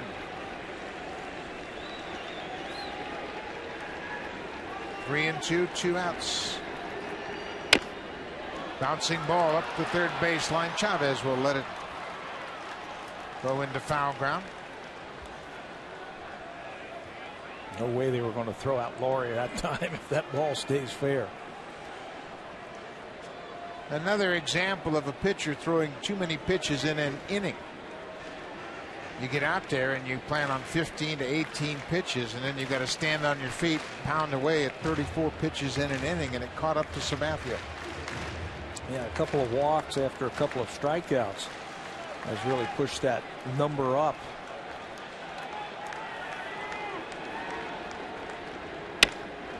Right off Sabathia. Lawrie can run. Not in time. Infield hit for Brett Lawrie.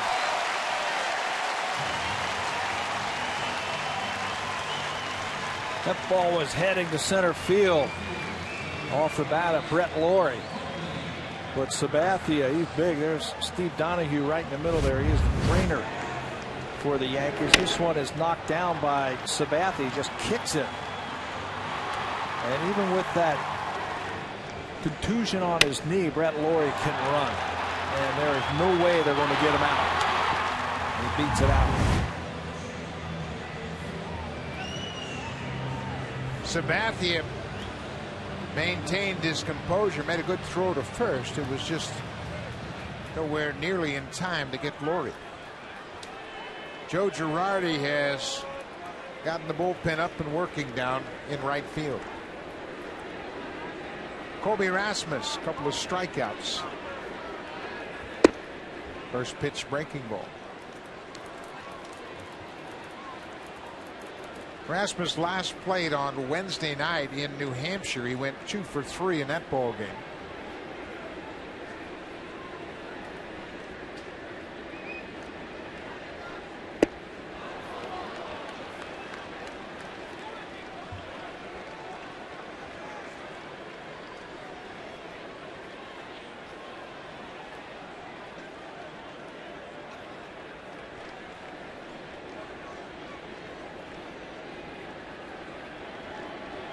There goes Laurie, little tapper back to the mound. Sabathia flips to Teixeira. The inning has come to an end, but the Blue Jays scored 3 runs. Adam Lynn drives in all 3 with an opposite field double. Dustin McGowan, his night is done, but he's in line for the win. Jesse Litch comes on.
Zone is Colt Moore of the Toronto Maple Leafs, and that's the most comfortable chair he's going to have for a while as the hockey team camps are open.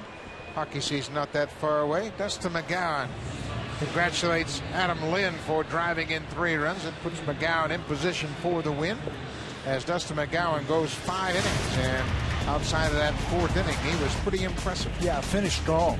1, 2, 3, 5th inning with a strikeout to end it up. 5 innings, 3 hits tonight, 3 earned runs, a couple of walks, and 4 strikeouts. 75 pitches. That's about where John Farrell was telling us, 75 to 80, what he was going to do tonight. So he will give way now to Jesse Litch, who last pitched the last time Dustin McGowan was on the mound. That was last Sunday, where he picked up the win in that game versus Baltimore. A couple of innings, gave up 3 hits, also had 3 strikeouts in that game. Now, Scott said Granderson went too far on the first pitch. Granderson wanted to make sure what the situation is. It's no balls and a strike.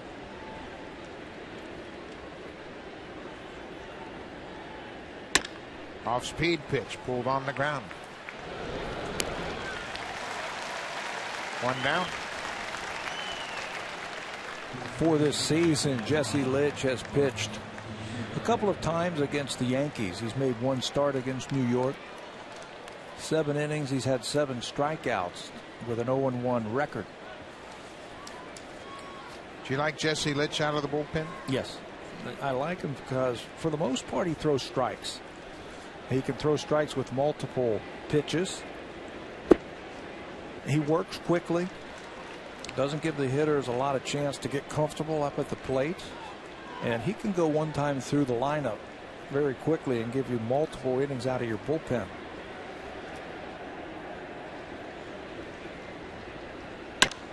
Popped up.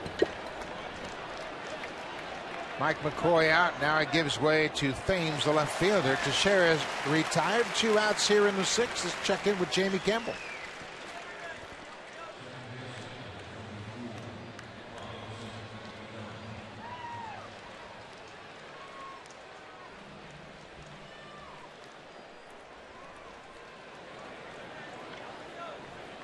James Shields and Josh Beckett started that ball game, and Mike Aviles picked up as some insurance for the Red Sox, coming through with a big hit. And right now the Red Sox are in need of a lot of big hits. Kevin Youkilis in the lineup tonight for Boston. I know he's been hurting. No, Aviles started at third base. Yeah, Youkilis, dealing with that sports hernia, did not make the starting lineup tonight. We could see it over the course of those 2 games in Boston. He just looks all banged up right now. Robinson Cano, he has singled. He's also reached on a fielder's choice. Ooh, that's a pretty good pitch. That comeback fastball just missed the inside corner. He can make his fastball go one way, sink it a little bit. He's also got that cut fastball that he can use. That's why I like him out of the bullpen. He can throw strikes with multiple pitches and works quickly. Change speeds on that pitch and had Cano all tied up.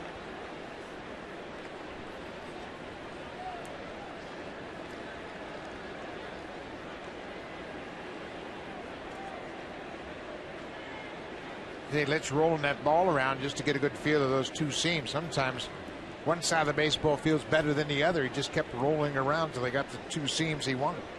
Find the higher seams, right? Trying to figure out what he wants to do here to Cano. Not a bad idea. 4-3 ball game here, top of the 6th inning. Blue Jays scored a single run in the bottom of the 1st. The Yankees scored 3 in the 4th, and Blue Jays stormed right back.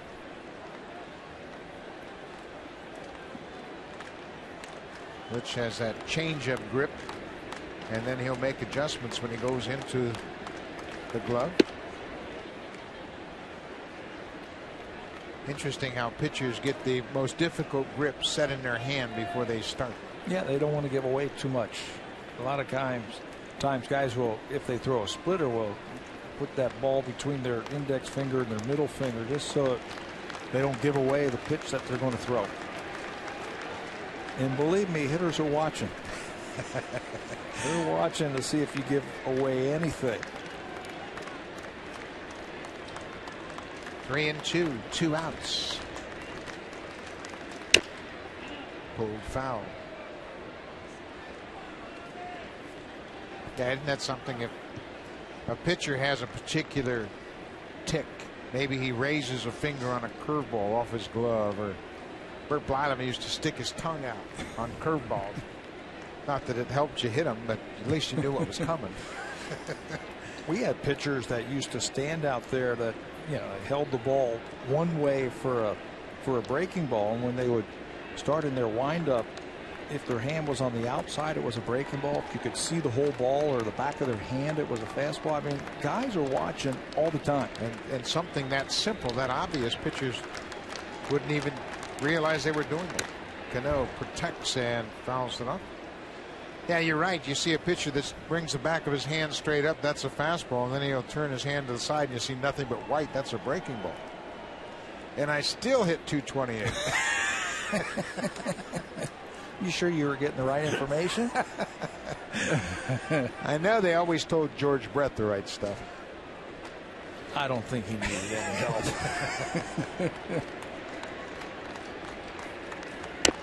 Cano having quite a battle with Jesse Litch. Well, he is staying down and in to Robinson Cano. Look at all those pitches that he has thrown in there. He has tried the comeback fastball. He has tried that cutter, the slider, everything down and in to Cano. Isn't that interesting? Because if you were to ask anybody where Cano is strong, they'd say down. He's a better low ball hitter than high ball hitter. But right now he can't get to that pitch from Litch. He hits that low ball. Rips it to right. Bautista plays it off the wall. Cano trying for a second time. This time he'll get there.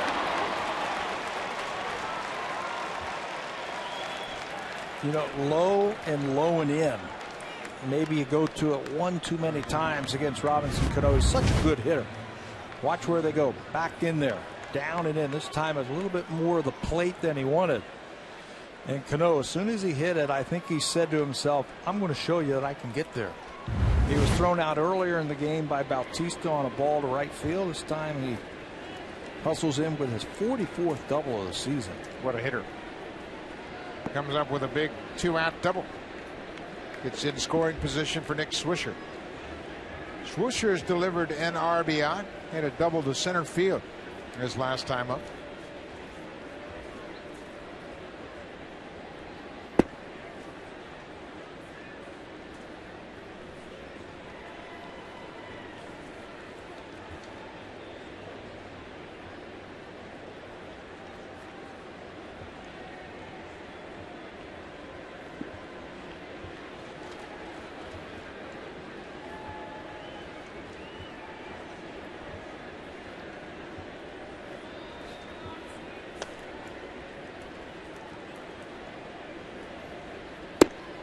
Good breaking ball. That evens the count, and the ball on the string.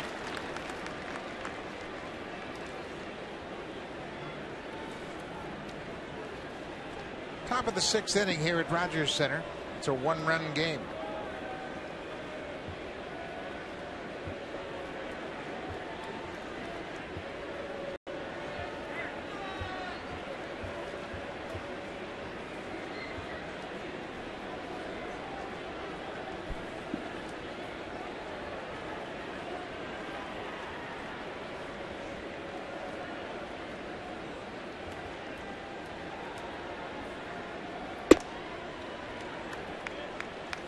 Mitch ran that fastball, trying to get Swisher to chase. Infield is deep. Anything on the ground, they're going to try and keep it on the infield. This 1-run game. You can see Kelly Johnson in the outfield portion of the field here. Get over there, just knock it down if you have to. There's a line drive to left that'll get down in front of Thames. Cano is getting the wave. Here's the throw to the plate. It's cut off. And Swisher has driven in his second run of the night, and the Yankees have tied it up. They just keep coming after you, New York Yankees. 2 outs, nobody on. Tough hitter up in Cano. He doubles, and now Swisher takes a ball that's away from him. They tried the backdoor cutter against Swisher. He's in one of those RBI streaks himself as he drives in his 83rd run of the season. Well, that was a good shot of Eric Chavez telling Cano to slide to the inside at home plate, away from a potential tag. Chavez fouls it off. 4-4 ball game.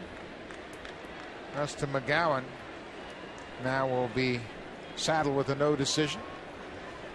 But positive strides. Oh, no question about it. You could tell it from the first pitch tonight that he had made the adjustments and his stuff was much better than his last time out.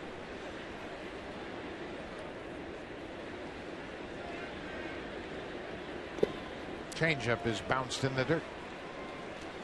For Dustin McGowan, it's all about going into the offseason healthy and confident that he can come into camp and compete for a starting position next year. If he throws the way he threw tonight, I think there's no question that he's in the starting rotation. Dustin McGowan certainly deserves to have some time off. He has been rehabbing basically for 3 years. And this year it's been a steady diet of pitching, side sessions, time off, conditioning, then rehab. It's time to let his body heal up a bit. He's earned it. Bouncing ball toward short. McCoy will go to second and beat Swisher to the bag. But the Yankees have tied it. Nick Swisher with his second RBI of the night. An opposite field single to left. It's tied at 4.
Now available for all Rogers customers. Sign up today at RogersOnDemand.com.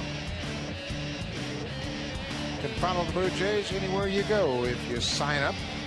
RogersOnDemand.com.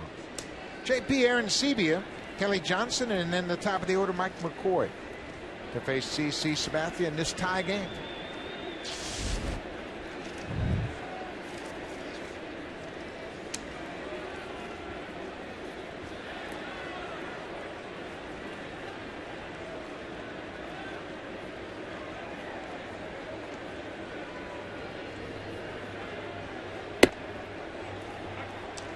Ball on the strike to Arencibia. Arencibia hit a ball that was up against the wall in left field in his last at bat. Brett Gardner went up and hauled it in, taking extra bases away from Arencibia. On the ground, Jeter to his left, gloves it, spins, fires to first, dug out by Teixeira. Well, what a good play by Teixeira. Derek Jeter knows that his first baseman just saved him an error right there. Jeter gets to the ball, and his only play is to 360 as he catches it, and it goes right in the dirt. Teixeira does a good job. I mean, he's one of the better first basemen in all of baseball. He gets down and he just picks it clean. Watch how he gets down, he stays down, comes up and picks it cleanly. Kelly Johnson's 2 for 2 tonight. He singled in leadoff situations in the third and the fifth. Came around to score in the fifth.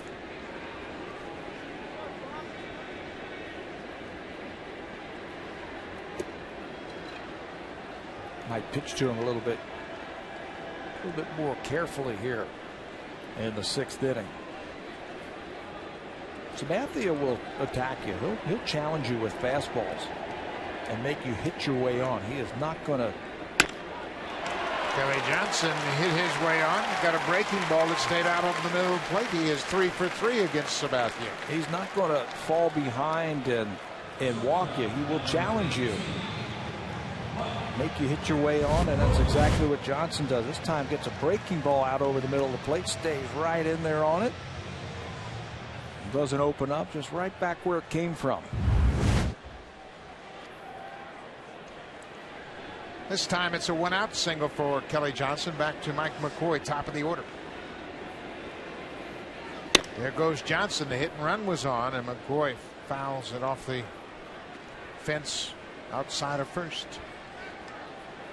That's what the Blue Jays did a lot of early in the season. They had a little bit more team speed at the time with Rajay Davis on the team. Corey Patterson was here. And now with those two, one on the DL and the other one traded, they just haven't been able to steal the bases and cause the havoc like they did earlier in the year. It's certainly been a big part of baseball. It's had a resurgence over the last couple of years. The stolen base, the hit and run, especially against tough pitchers like Sabathia, Justin Verlander, John Lester, those guys that aren't going to give up an awful lot of runs. You've got to figure a way to scratch runs out. You know what you can't do, I think, is just sit back and just take it on the chin and let them just mow you down. You got to put up a fight and do something. John Farrell knows that. He's perfect opportunity to hit run on that first pitch. They just couldn't execute it. McCoy shows bunt and takes a strike.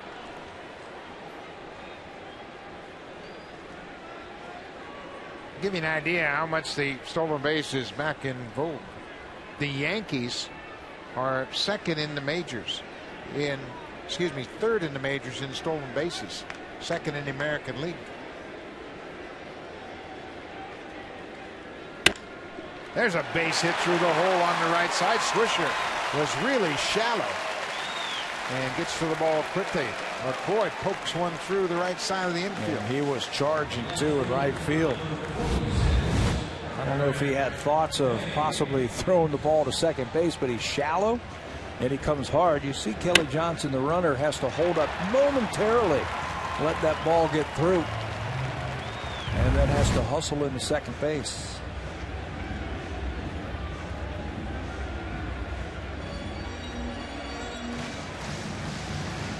That's the 10th hit that Sabathia has allowed here tonight.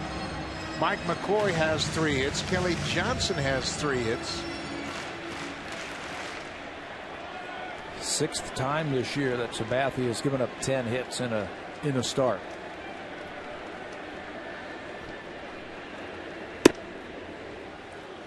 Eric Thames has struck out twice. He's 0 for 3.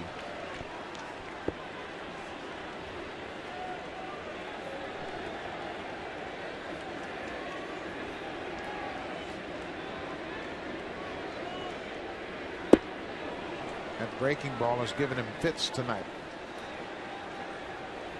He's going to keep seeing them too, I think, from Sabathia. He knows he's got to get him, Thames, because he doesn't want to face that man right there with the bases loaded.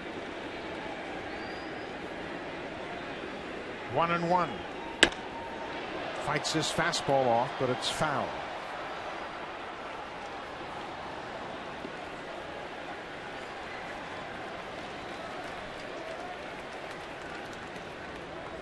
Yankees lead the season series 10-5 over the Blue Jays. Blue Jays have made Sabathia work. He's thrown 113 pitches. There's another strike with a breaking ball. Thames is down on strikes for a 3rd time.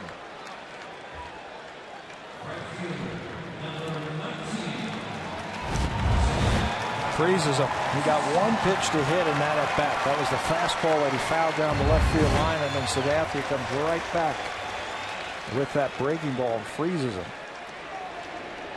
8 strikeouts now for CC. Jose Bautista's had a perfect night, a single and 2 walks.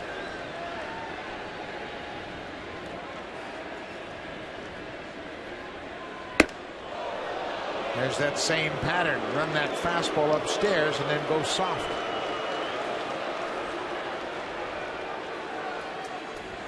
Turn over a pitch here. Maybe throw your breaking ball.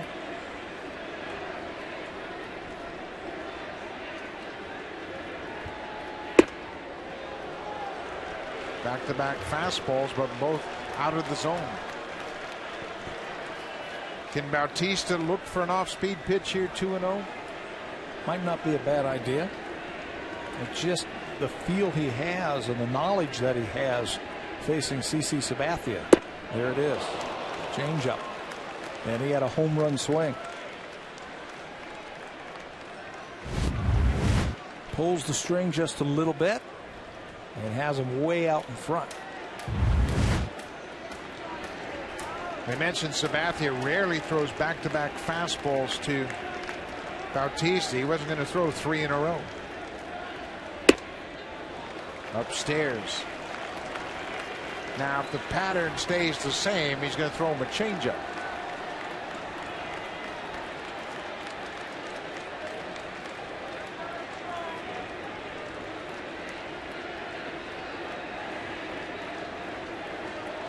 Three and 1. Walked him with a fastball. Oh, he didn't walk him. Ball looked like it was up and away. Jerry Meals called it strike 2.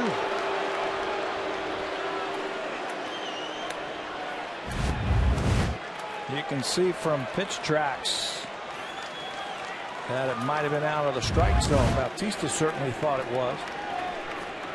3-2, 2 outs. The runners will be off on the pitch. Johnson from second, McCoy from first. There they go. Now he walks him. That's 3 walks tonight for Bautista.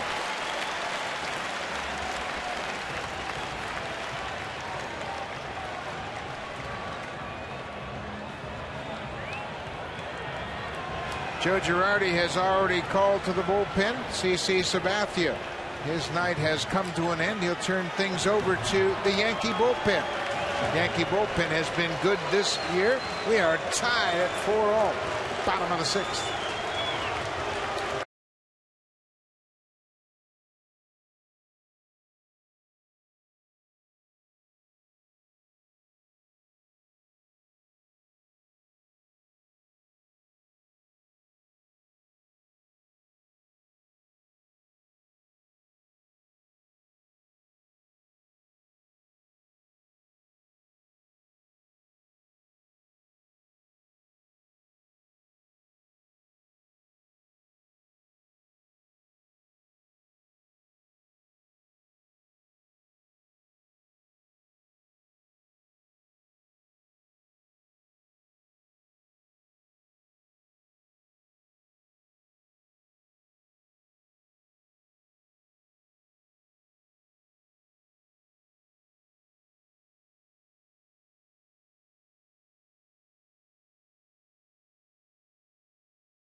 consecutive season. Luis Ayala making his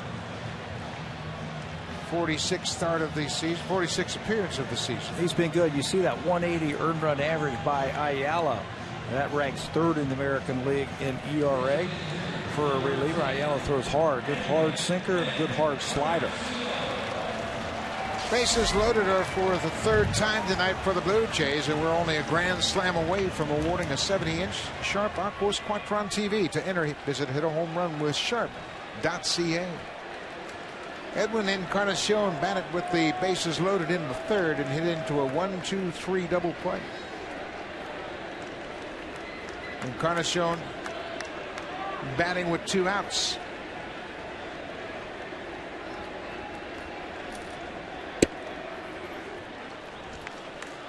Mentioned the Yankees bullpen has been very good all season long. Ayala's part of that. He's allowed just 8 earned runs in his last 48 innings. It's a 1.50 ERA. His first appearance, he gave up 2 earned runs in 2 innings. Bounced foul. They are first in the American League in relief ERA at 3.06. And then there's Edwin Encarnacion's numbers with the bases loaded. Yankees have done a good job of finding players from other teams and signing them and putting them in their bullpen and having good years. Ayala's one of them. He was signed as a minor league free agent back in February, and then had his contract selected right at the end of spring training. A veteran who's been around. He's pitched for Montreal, Washington, the Mets, Minnesota, Florida, and now the Yankees. But the Yankees can do this. They can bring as many people as they want into camp because they've got deep pockets. Joe Girardi brought in Bartolo Colon, Freddie Garcia, Mark Pryor, just kind of rolling the dice. And wouldn't you know it, Colon and Garcia paid off. 0-2, 2 outs. Upstairs.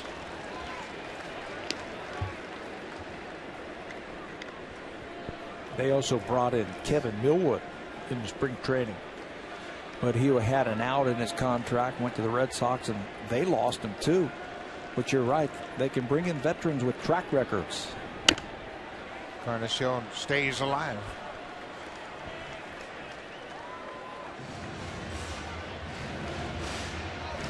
He stranded 15 of 23 inherited base runners. Pretty good average.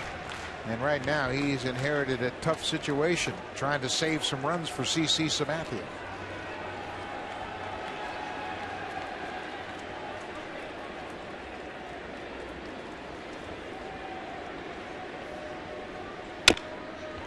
Bounced foul again.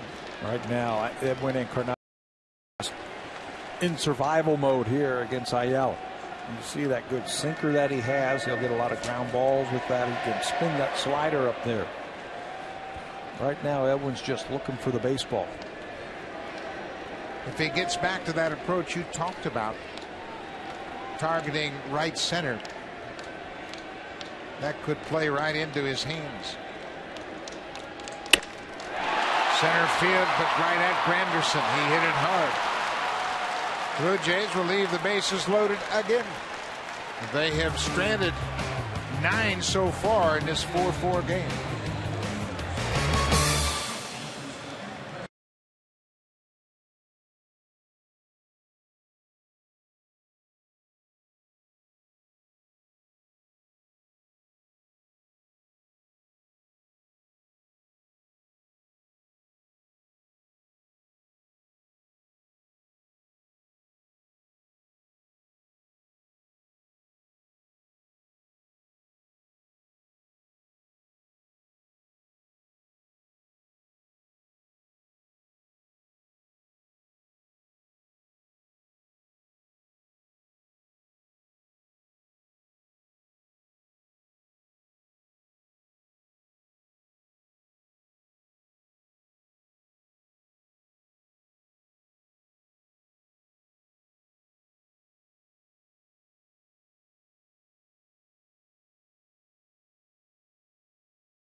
gives up 10 hits. He's charged with 4 earned runs.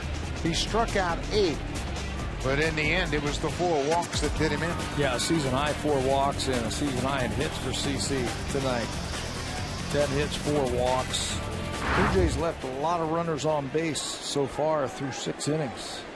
They've left 9 on base, and so far tonight they're just 2 for 9 with runners in scoring position. The Yankees, on the other hand, have delivered. They're 2 for 3, and they've only stranded a pair. Jesse Litch in his 2nd inning of work.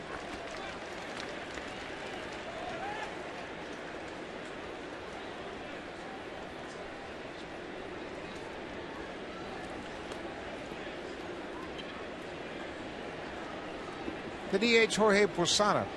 Posada has grounded out and flied out.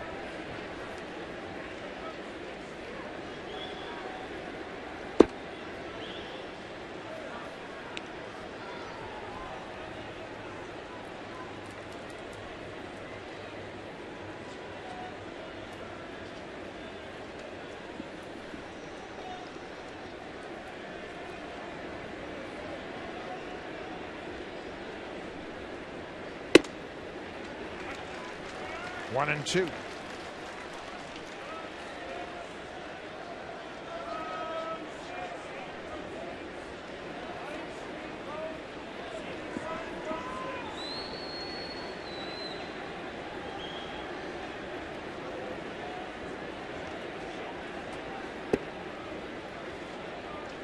Two balls and 2 strikes to lead off batter Posada here in the 7th.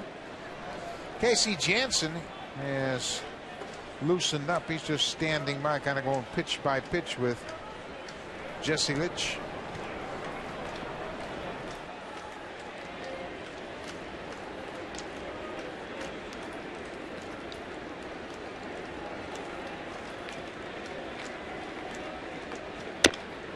Posada goes after a low pitch. That's a fair ball.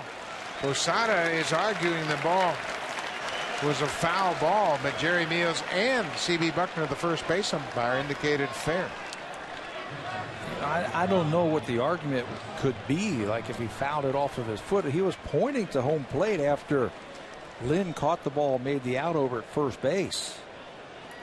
Not real sure what the argument would be. Didn't look like it hit his foot. No. He just stood right there anticipating it was going to go foul, and it stayed in fair territory. Russell Martin 0 for 2. Picks a first pitch breaking ball.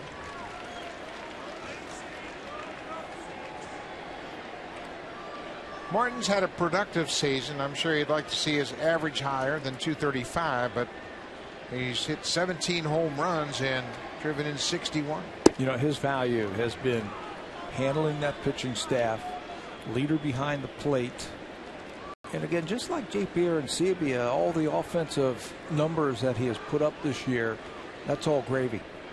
It's what he has done behind that plate that has really been a bonus for the Yankees this year.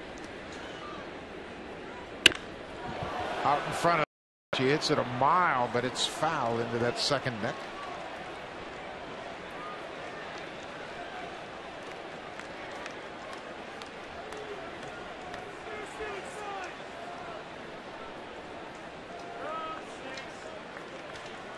Jesse came in to start the 6th inning.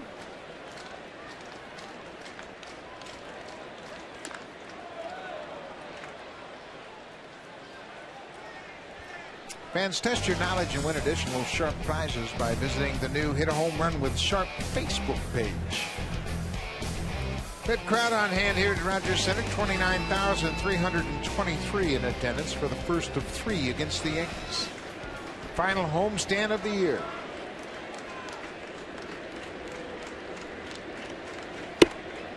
Two and 2.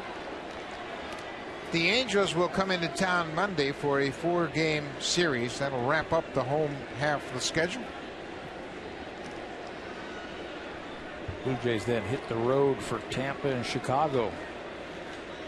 So they'll have a say in who gets into the playoffs. 3 games against the Yankees, 3 games against Tampa Bay. And those 4 games you were just mentioning against the Angels as they try to run down the the Texas Rangers out west. 2-2 out of play. Blue Jays have really had a pretty good year when you consider all the players that have left.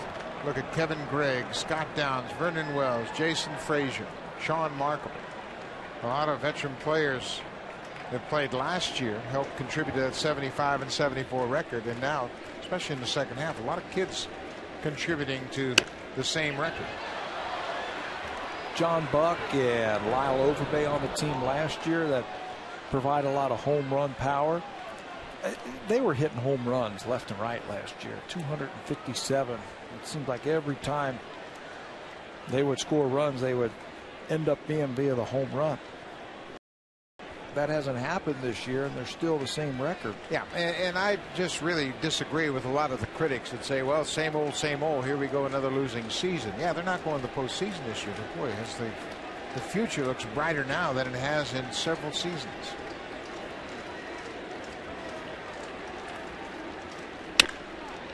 On the ground, Laurie throws out Russell Martin, 2 down. You know, you can just see it on the team from the beginning of this year to now. The athletes that are now on the field, and the future certainly does look bright with people like Laurie and Eric Sebia and Rasmus, Thames, Lowen. Of course, the veterans in Lind and Johnson and Escobar, Bautista for sure. But it's a totally different feel for the team. Yeah. Henderson Alvarez, the 21-year-old starter, will go to the mound tomorrow. Yunel Escobar continues to be plagued by that sore elbow. He was hit by a pitch on his left arm. He can't play just yet. But to be honest, the Blue Jays need 2 starting pitchers.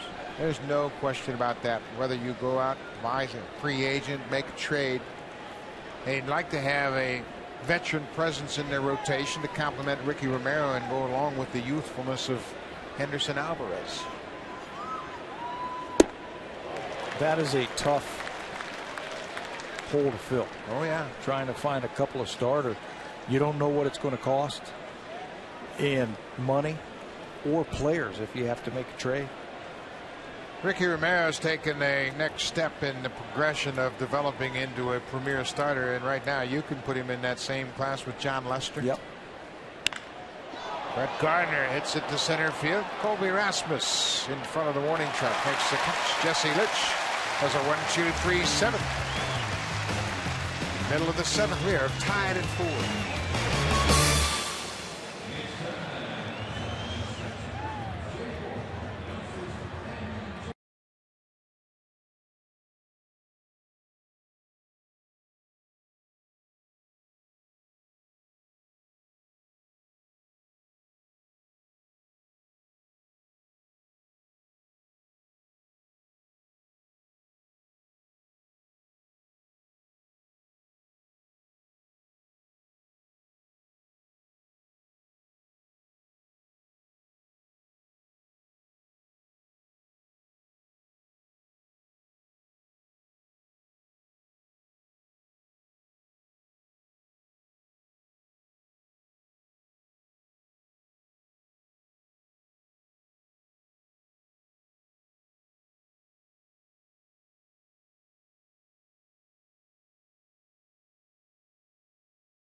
Leagues. He's young as far as being a position player, and today at 3:10 prior to batting practice, Brian Butterfield and Adam Lowen are working out some details at first.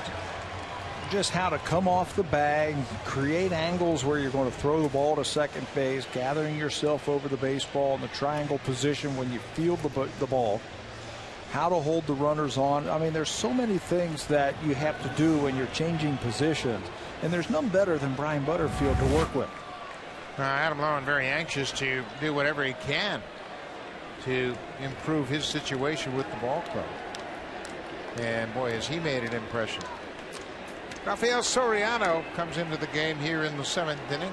Ayala was given the charge of just getting that final out of the 6th. Soriano was a closer last year for Tampa Bay. He was signed as the 8th inning man here for the Yankees. But now they've been using him in the 7th inning. Spent some time on the DL. And since he's come off the DL, he's pitched 18 innings and he's given up 6 earned runs. It's not the sharp Soriano that we saw last year with Tampa. Soriano signed a 3-year contract. And I'm sure the Yankees were saying, well, one of these days Mariano Rivera is going to slow down. Not yet. No. You show me when. Ball is driven down the left side, and it's going to slice out of play. Every year they say the same thing about Mariano Rivera. Well, that's it.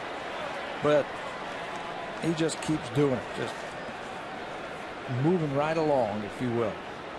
600 saves now. Came in Tuesday's win in Seattle.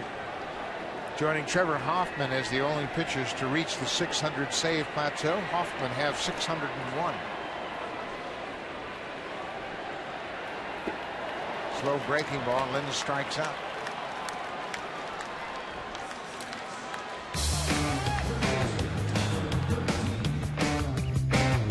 It's Canada's best-selling car 13 years in a row.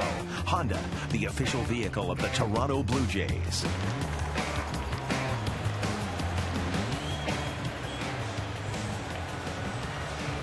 Beautiful night here in Toronto. The CN Tower right next door to Rogers Center. Brett Laurie had an infield single off CC Sabathia. Hit him right in the leg. Sabathia recovered, but not before Laurie passed first base.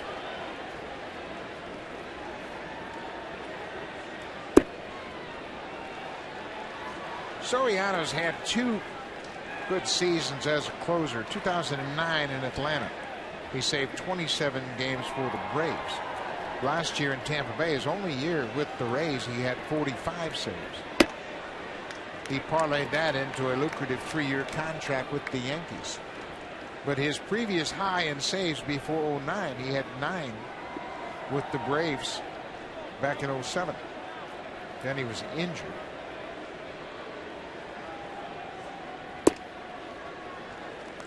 He's certainly not been as sharp this year as he was last year, obviously. He gave up just 36 hits in 62 in the 3rd innings for Tampa Bay last year. 163 batting average. 163. With a lot of strikeouts. He's got that sharp slider. There it is right there. 91 miles an hour. Like a cutter. Taking a page out of Mariano Rivera's book.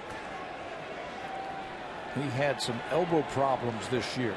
That's why he was on the disabled list.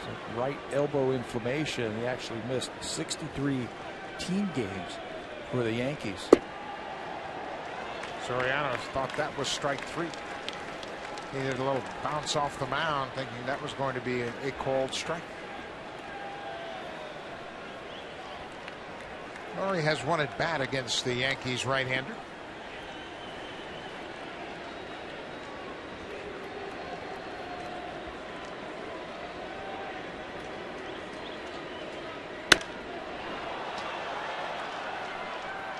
That's a pretty good idea how a young hitter has picked up on a pattern.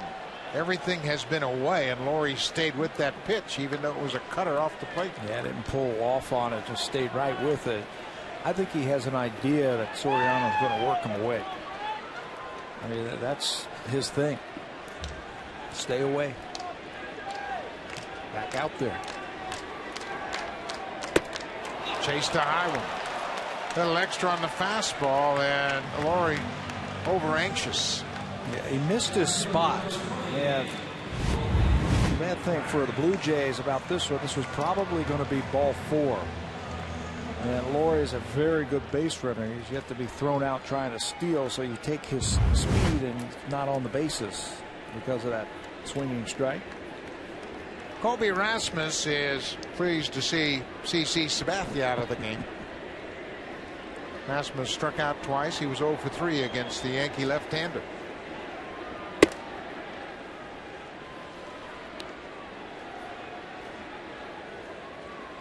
Didn't see the ball very well.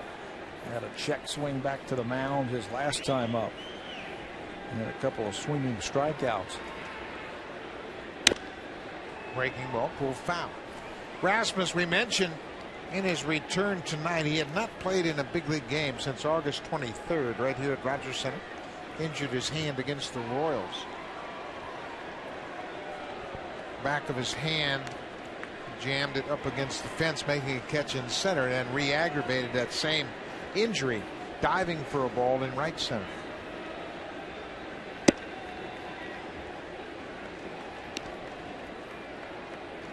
Bottom of the 7th. The Yankees tied it in the 6th on an RBI single to left by Nick Swisher. Swisher's 2nd RBI of the night.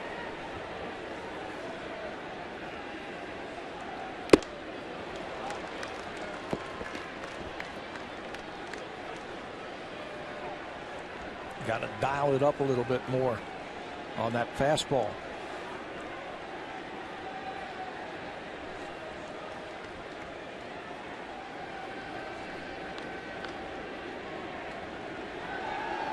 Coming in.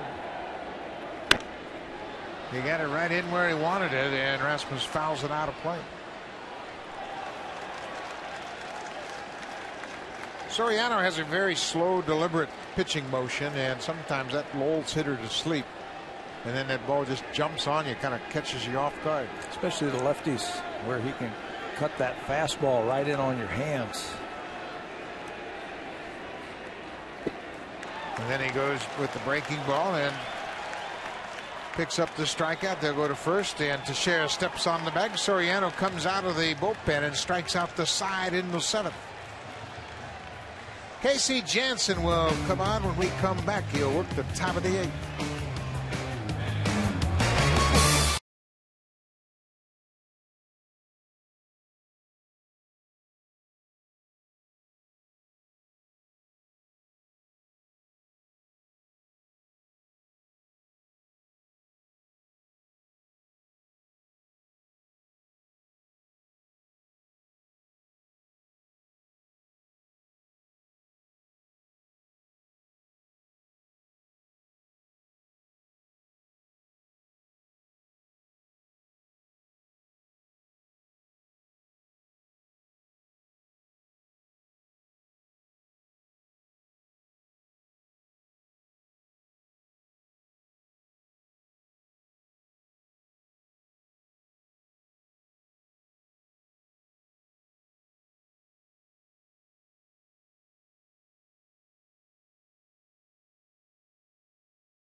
The Jays live from anywhere, online or on the go at RogersOnDemand.com.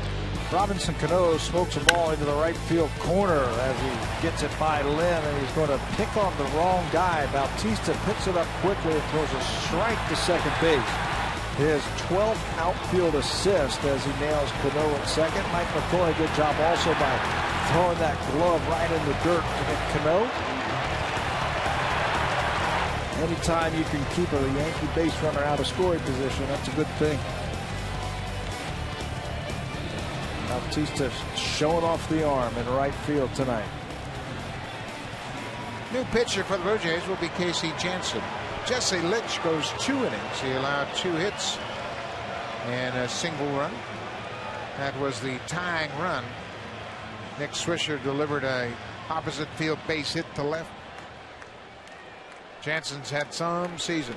Casey Jansen making his 49th appearance of the season. ERA just over 2. He also had a 16 2/3 innings pitched without allowing a run at one point this year. That was snapped on August the 30th.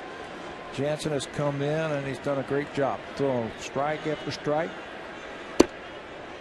Picked up that little bit of a cut fastball that's really opened up his success this year. Boy, how many times have we said that about a pitcher? Boy, he's added a cutter this year, and it's made a big difference. Yep. Just a different wrinkle. And the thing about that with Jansen, his ability to command it to the outside part of the plate and the inside part of the plate, to both lefties and righties. It has really been a weapon for him against left-handed batters this year. Derek Jeter can't figure him out. Jeter is 0 for 11 against Casey Jansen. Just a little bit of movement. Jeter talking to himself about that. This guy gives me fits. Probably upset that he swung at that 2-0 pitch. It looked like it might have been out of the strike zone.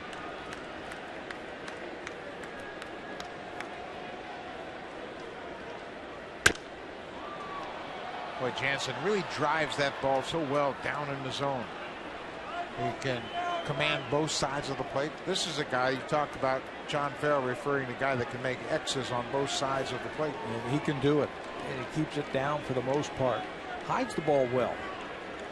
With that high leg kick coming out of the windup.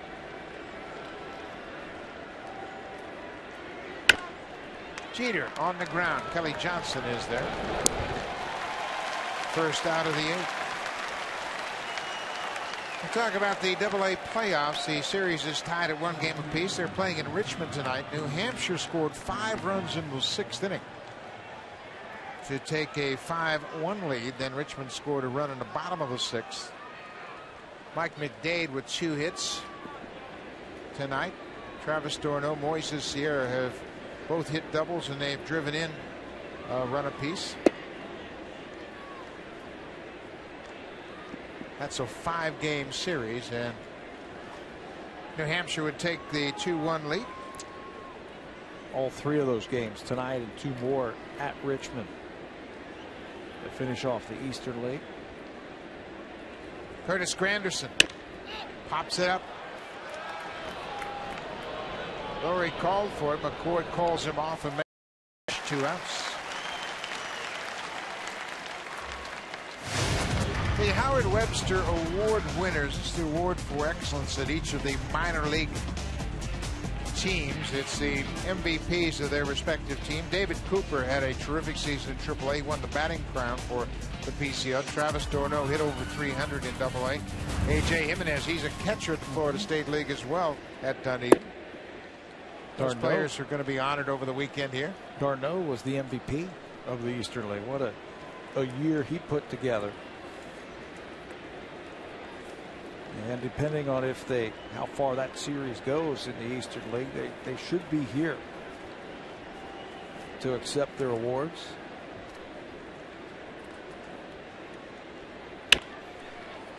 Foul ball as Lynn really guarding the line. Travis d'Ormeaux will play for Team USA in the World Cup qualifier and the Pan Am Games. So he'll have 2 tournaments that he'll be able to participate in. And he's the #1 catcher on that team, so he's going to get some great experience in international tournament play. That'll take place at the end of September. They will get together, have a training camp, and then he will go to the 2 tournaments and play as the front line catcher. For Casey Jansen, he has overmatched the Yankees a 1-2-3 8th inning. They are tied at 4-0, middle of the 8th. It's time for Jays Connected Update. Jamie Campbell, Greg Zahn from the Black Crate Broadcast Studio here at Rogers Center.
Series. The Jays on Sportsnet. Pre-game show starts at 12:30 p.m. Eastern Time. That's 9:30 a.m. Pacific Time. You look at Bartolo Colon for the Yankees and 21-year-old Henderson Alvarez looking for his second big league win. Right here on Rogers Sportsnet. We mentioned the Yankees bullpen and how effective it has been this year. Rafael Soriano struck out the side in the 7th inning, and now David Robertson, arguably the best relief pitcher in all of baseball this year. Yeah, take a look at those numbers. A 116 earned run average. That's the lowest among American League relievers. 95 strikeouts for Robertson this year. That is also leading American League relievers. You add him and Soriano and Mariano Rivera, and you can see why their earned run average is the best in the American League from the relievers. He's got a good hard cut fastball, good overhand curveball. Robertson has really blossomed this year. Woo, look out. Looked like a breaking pitch. He got away from Robertson and got underneath it. And he wanted this ball away. You see Russell Martin down away, and it just comes under the chin of J.P. Arancibia. Ball on the strike. David Robertson has the best strikeout per 9 inning ratio, the 4th best in the majors. He averages 13.79 strikeouts per 9 innings. And that's only the 4th best. You can see a little more Mariano Rivera influence with that cut fastball. We saw it from Soriano last inning, and now we see it from Robertson.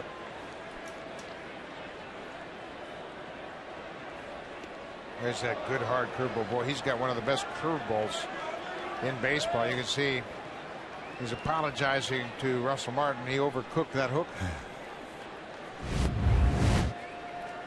Held on to it just a little bit too long.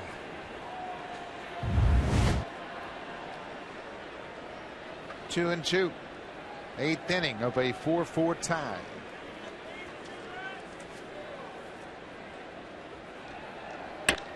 Arancibia rips it down the left field line. Granderson over getting it. Arancibia is headed for second. The throw is offline, and JP has a leadoff double. Gardner has a lot of assists, but unless he can really set up, we've seen him make 2 bad throws tonight, and that was a bad throw offline. When he has to move left or right, he's just not as accurate as he is when he's coming straight in. This ball is hooked down the left field line by Arancibia. Gardner comes over, cuts it off, but the ball is way offline. Jeter has to cut it off, and by then it's too late as Arancibia doubles to lead off the 8th inning. So JP gets congratulations for starting the inning. Gardner's throw was to the outfield side of second. Dwayne Wise comes off the bench as a pinch runner. Kelly Johnson, he's had a 3-hit night here tonight. Shows bunt, pulls the bat back.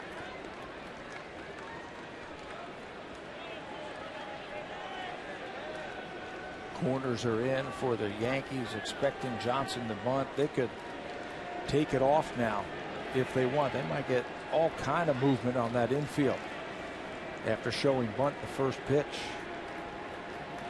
Squares again. This time he bunts it foul.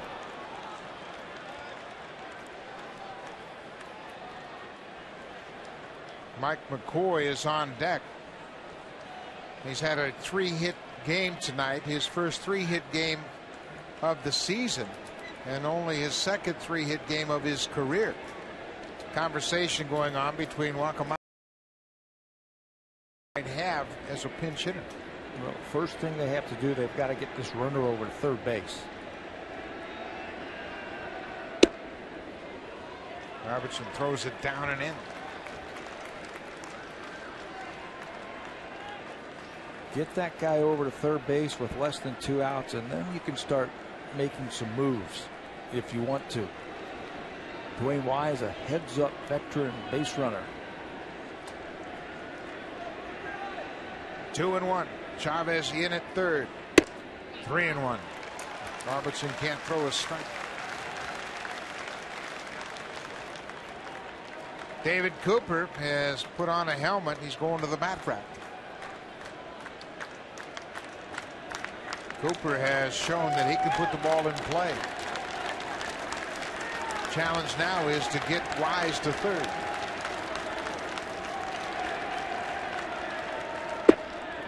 There's a walk. Now you might leave McCoy up there and let him bunt. Joe Girardi going out to the mound here. This is more a strategy trip than it is a pitching change trip. Yeah, there's nobody warming up in the bullpen for the Yankees. This is all about defense, what Joe Girardi wants, because the situation screams sacrifice bunt right here. So he wants to make sure his infield, they're all on the same page of what he wants to do.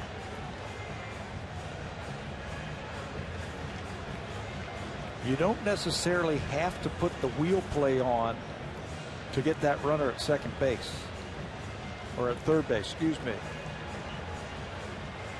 Brian Butterfield just walked down and delivered the play to Mike McCoy verbally. And now he will pass it along to the base runners. Mark Teixeira is very good at first base, charging and getting that lead runner. You can see how he's cheating in right now.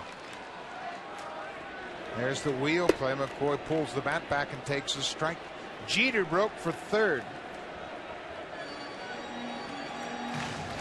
And what happens when you have the wheel play on? The middle of the diamond's wide open.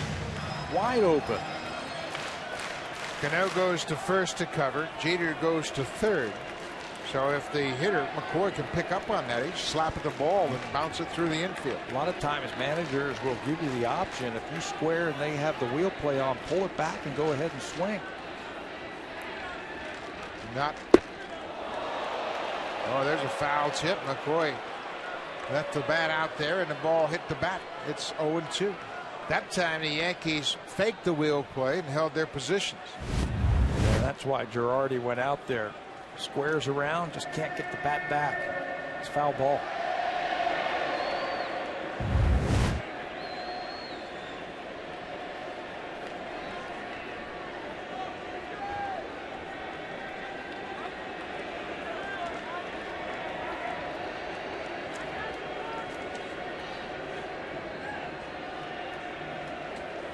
McCoy squares again, takes strike three. Right down the middle. That's a big out for the Yankees. There's that strikeout pitch from David Robertson. Right at the bottom of the strike zone with a little cut on it. Certainly high enough. The Yankees have the expanded bullpen. The right-hander is Scott Proctor, the veteran. Left-hander is Aaron Laffey. Laffey was picked up by the Yankees from Seattle on waivers. Eric Thames.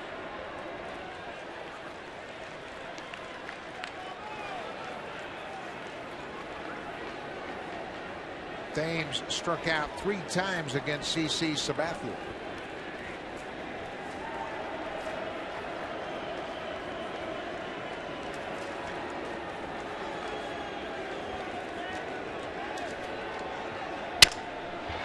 Ground ball. Cano quickly to Jeter at second, back to first. It's a high throw. Kelly Johnson really bearing down on second base. Got right on top of Derek Jeter, and he threw a high throw to first. Pulled Teixeira off the bat. But it's a throw from Cano that really takes Jeter out of the way. You see it messes up the timing a little bit where he has to reach for it and still keep his foot on the bag. Throw a little bit high from Cano, pulls Jeter. The timing messed up. He throws wildly, and the inning stays alive. And that'll bring Jose Bautista to the plate. Perfect night. A single and 3 walks, and they're going to put him on. How about this? Now you've got a chance to use David Cooper if you want. Yep. And that's why they have Laffey up, the left-hander. Edwin Encarnacion has had the bases loaded a couple times tonight. And this is the right play. You pick a guy out in your lineup that you're facing and you say, I don't want this guy to beat me. It's Bautista, and they're going to take their chances with Encarnacion. Yeah, and that's the right call, no question about it. You've got a base open, it just happens to be at second. Edwin Encarnacion. He's hit with the bases loaded all night long.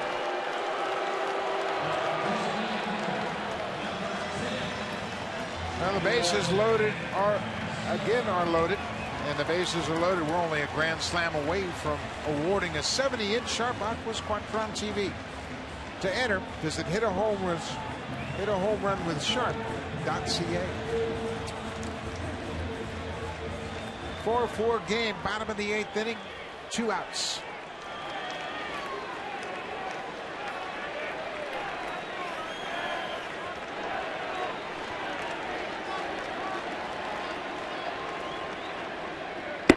Fastball upstairs.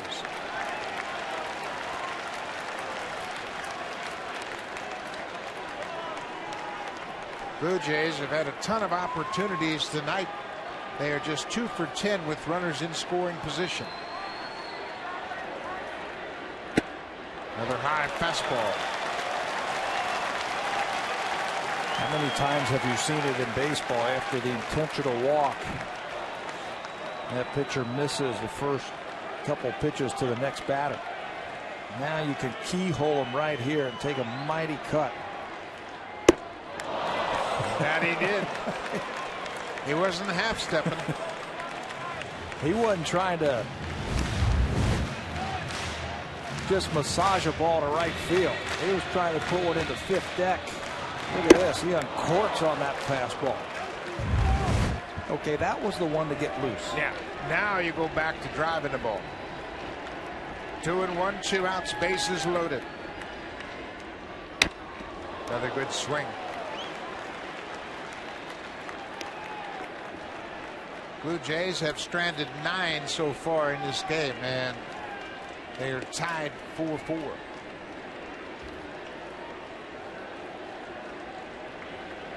The matchup books on the bench.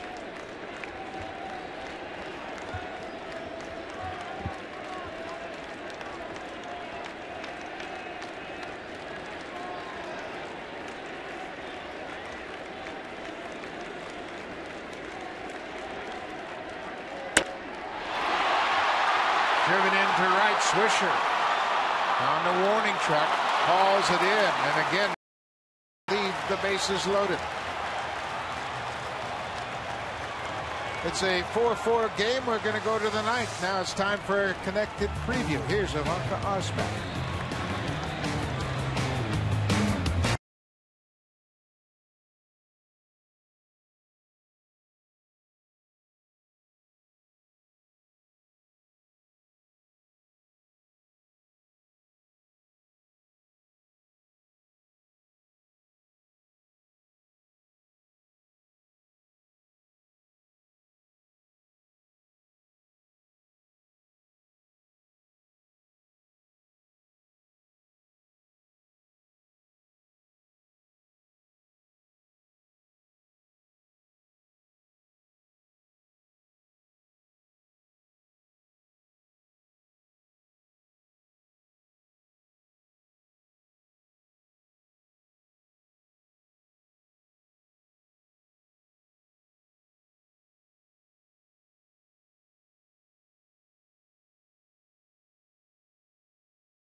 pick up some very cool items. Tomorrow, the Blue Jays will have a garage sale. You can pick up game-used memorabilia.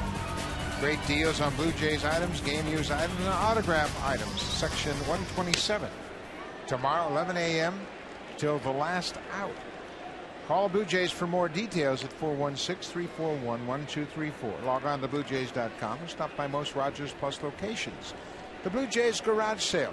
Pick up some game-used items and help out a great cause that goes to support Jays Care Foundation. Robinson Cano. Casey Jansen retired the 3 batters he faced in the 8th inning. Jose Molina comes on after Aaron Sebia reached and was taken out for the pinch runner. So Molina is in the 8th spot in the lineup.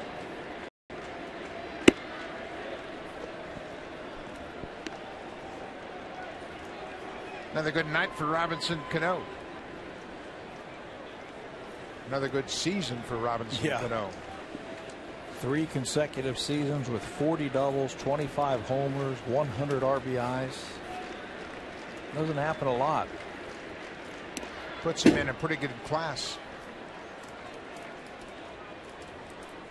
Robinson Cano is one of the all-timers as far as power, average. And when you think about Yankees,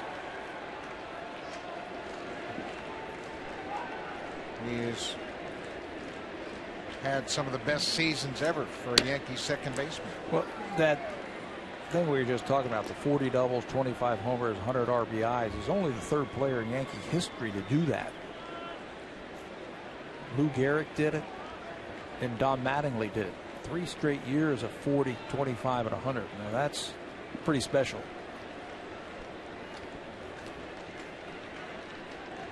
Robinson Cano has become a very good player, consistent year in and year out. A little surprised by his defense this year. He's committed 9 errors after winning his first Gold Glove last year.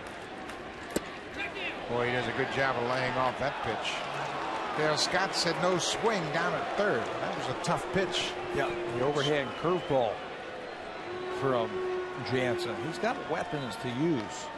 Converted starter, a fastball. He's got that cutter, a little bit of curveball, and he comes right after you. And he really sets the tempo from that mound every at bat. Ties up Cano. A long run for Laurie and foul ground. He can't get there. They play Cano to pull. Laurie was about at straightaway shortstop when that ball was popped into the air. Even with his great speed, he couldn't cover the ground. Right side is really guarding the line, and you can see where Laurie is. They're bunched in the middle of the left side of the infield. Also, but just can't get there. So Cano stays alive. It's another full count pitch.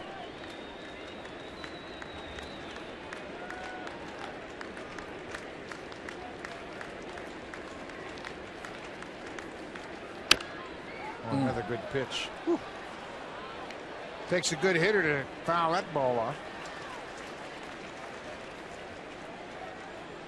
Jansen has been painting against lefties all season long, and look where this one is. Somehow Cano is able to fight that one off.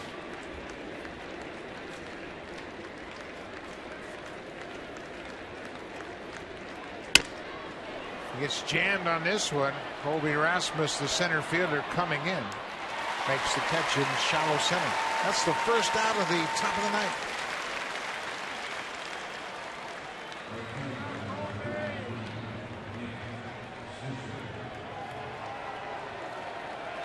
Jansen had some information for Brett Laurie about how he was going to attack Nick Swisher. Laurie is still about in the same position he was with Cano at the plate. Left-hander at the plate. Play the percentages. First pitch curveball for a strike. Brad Butterfield has the spray chart for all the hitters. Keeps that book close at hand. They move the infielders around according to the matchups. And every batter will hit differently against the different relievers. You can see where the shortstop McCoy is playing almost right up the middle. Figuring that against Jansen, Swisher's going to pull the ball.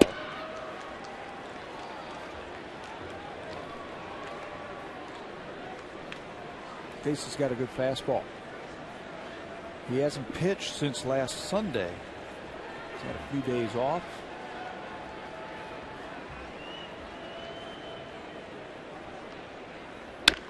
Breaking ball pulled on the ground. Johnson is right there. 2 outs here in the ninth.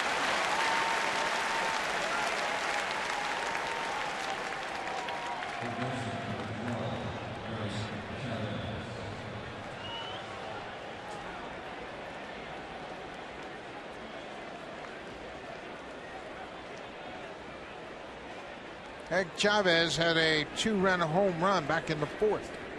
Part of a 3-run Yankee inning. Just his 2nd home run of the season.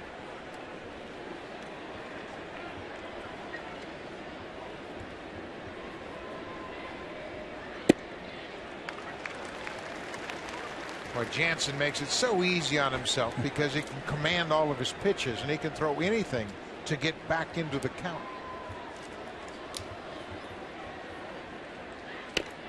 You need a curveball, I can throw that when I'm behind. You need a cutter, I can throw that. He'll straighten out his fastball at times. Lefties against Casey this year are hitting just 216. And he has backdoored them many times with that cutter. Going to the outside corner. Missed all the way inside, but Chavez fouls it off and breaks his bat.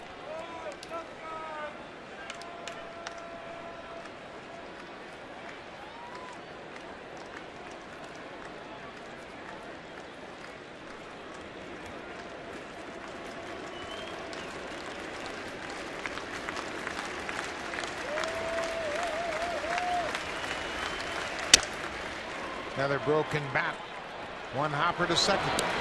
Casey Jansen has retired all 6 batters he's faced. Adam Lind drove in 3 runs in the 5th. He'll be followed by Brett Laurie. Colby Erasmus. Bottom of the 9th.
On the Brewers.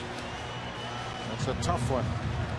Boone Logan, left-hander, on to face Adam Lind, and Logan is in a matchup situation. Lind is 0 for 10 against the Yankee left-hander, and Lynn will start the bottom of the ninth. Another big arm out of that bullpen for the Yankees. You see a strikeout to walk ratio. It's almost 4-1.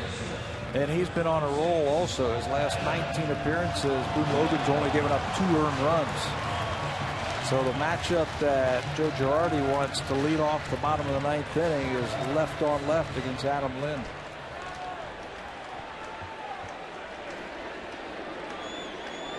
The rally hats are out, if you will. Colorful group. Must have lost a bet.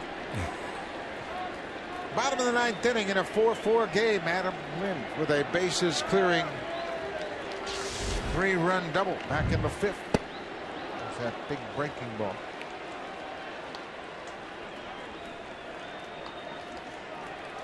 Brett Lawrie is on deck. Lawrie is 1 for 4 with a pair of strikeouts tonight. Colby Erasmus scheduled to hit 3rd.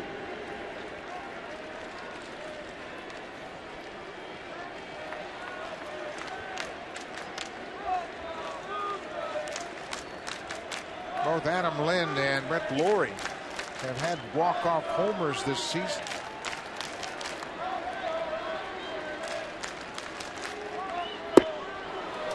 Tough pitch. Adams had so much movement in his approach at the plate in the second half of the season. It's created problems, and it's really magnified when he's facing a left-hander with a good breaking ball like Logan. The front side really leaves on him. It opens up as he starts floating towards the mound. He needs to stay back. He is at his best against left-handers. I remember earlier in the year he would just take him and just shoot him to left center field. He is at his best when he is thinking the other way, I think, against left-handed pitching. That's what he did against C.C. Sabathia back in the 5th. Took him down the left field line. A 3-run double.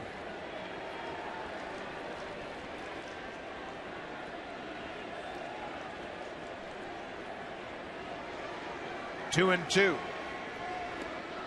Bounced in the dirt.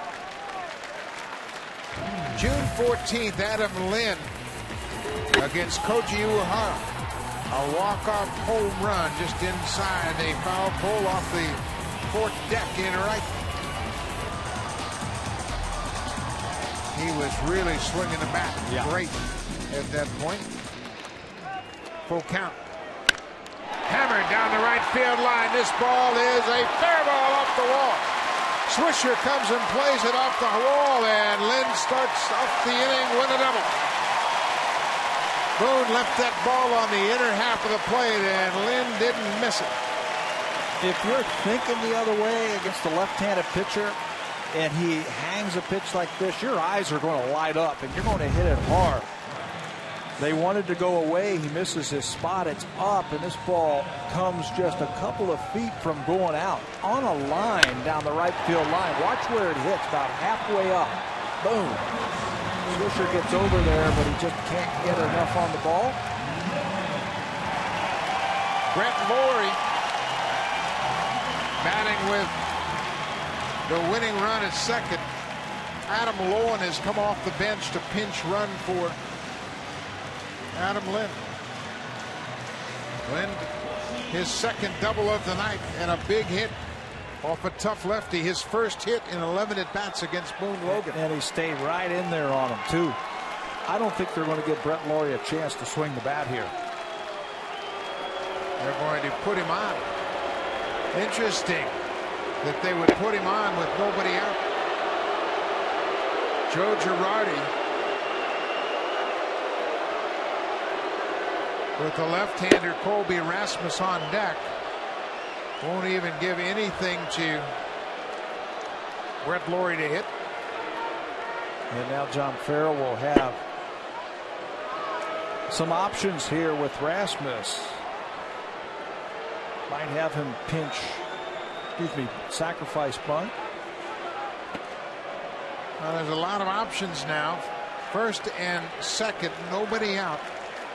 Bottom of the ninth, the winning run at second base.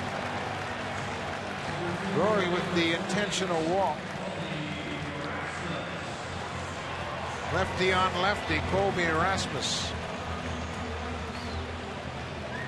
Last time, remember, just last inning, first two batters got on base. They tried to sacrifice. They put the wheel play on the first pitch and then took it off and had the conventional bunt play. Let's see what they do here with Rasmus.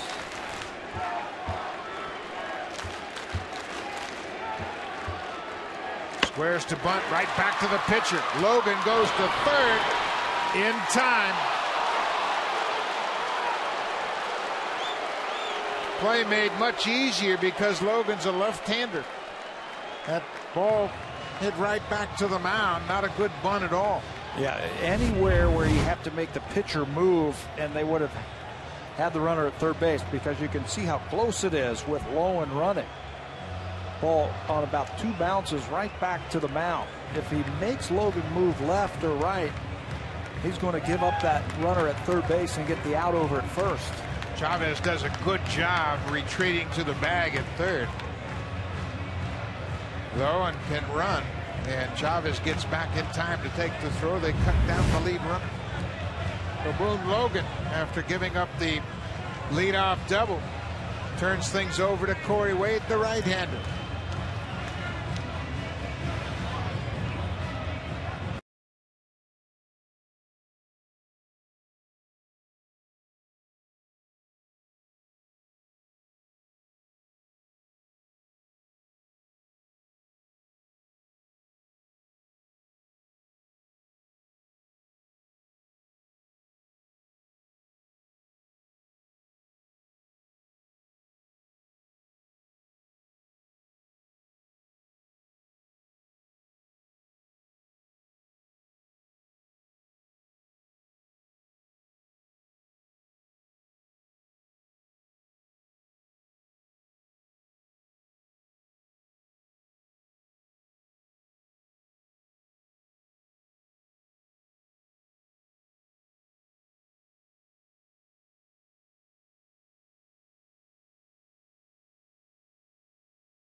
Fourth appearance of the season.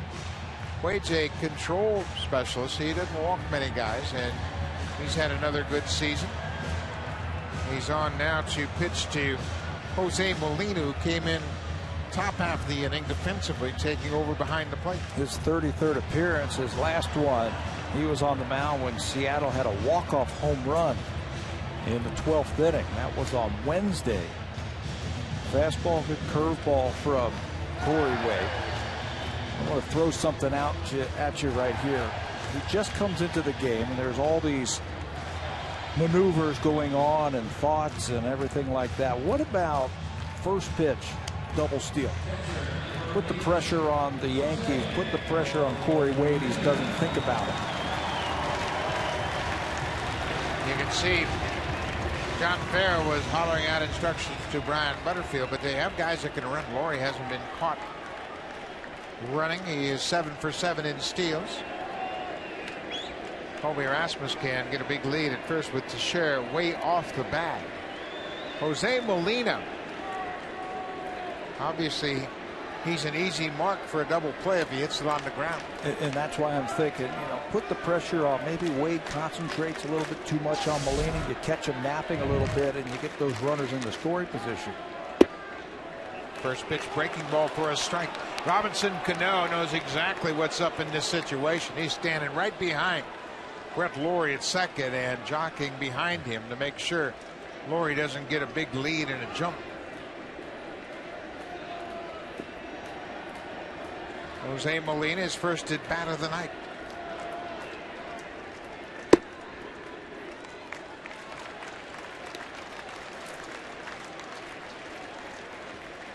Molina's gotten big hits for the Blue Jays all season long.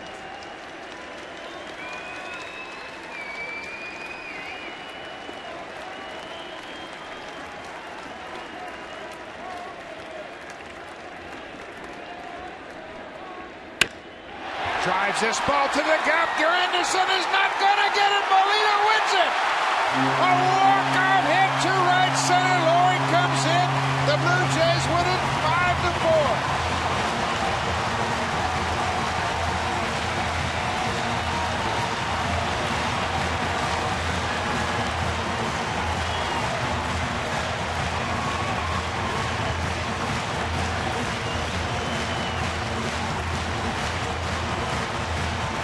uncanny. The Blue Jays at home in their last at bat. All night long they have been begging for a base hit. Jose Molina gets his first swing. Just put in last inning as a defensive replacement. He gets his fastball, and I think he knows as soon as he hits it that one's going to split the outfield and go for a game winner. They were playing him to right center field, but he just hit it too hard and too far for Granderson to run it down. Jays win. Brett Laurie scores the winning run. The Blue Jays up to that hit were 2 for 13 with runners in scoring position. Molina wins it. We'll be back tomorrow afternoon. Thanks for watching.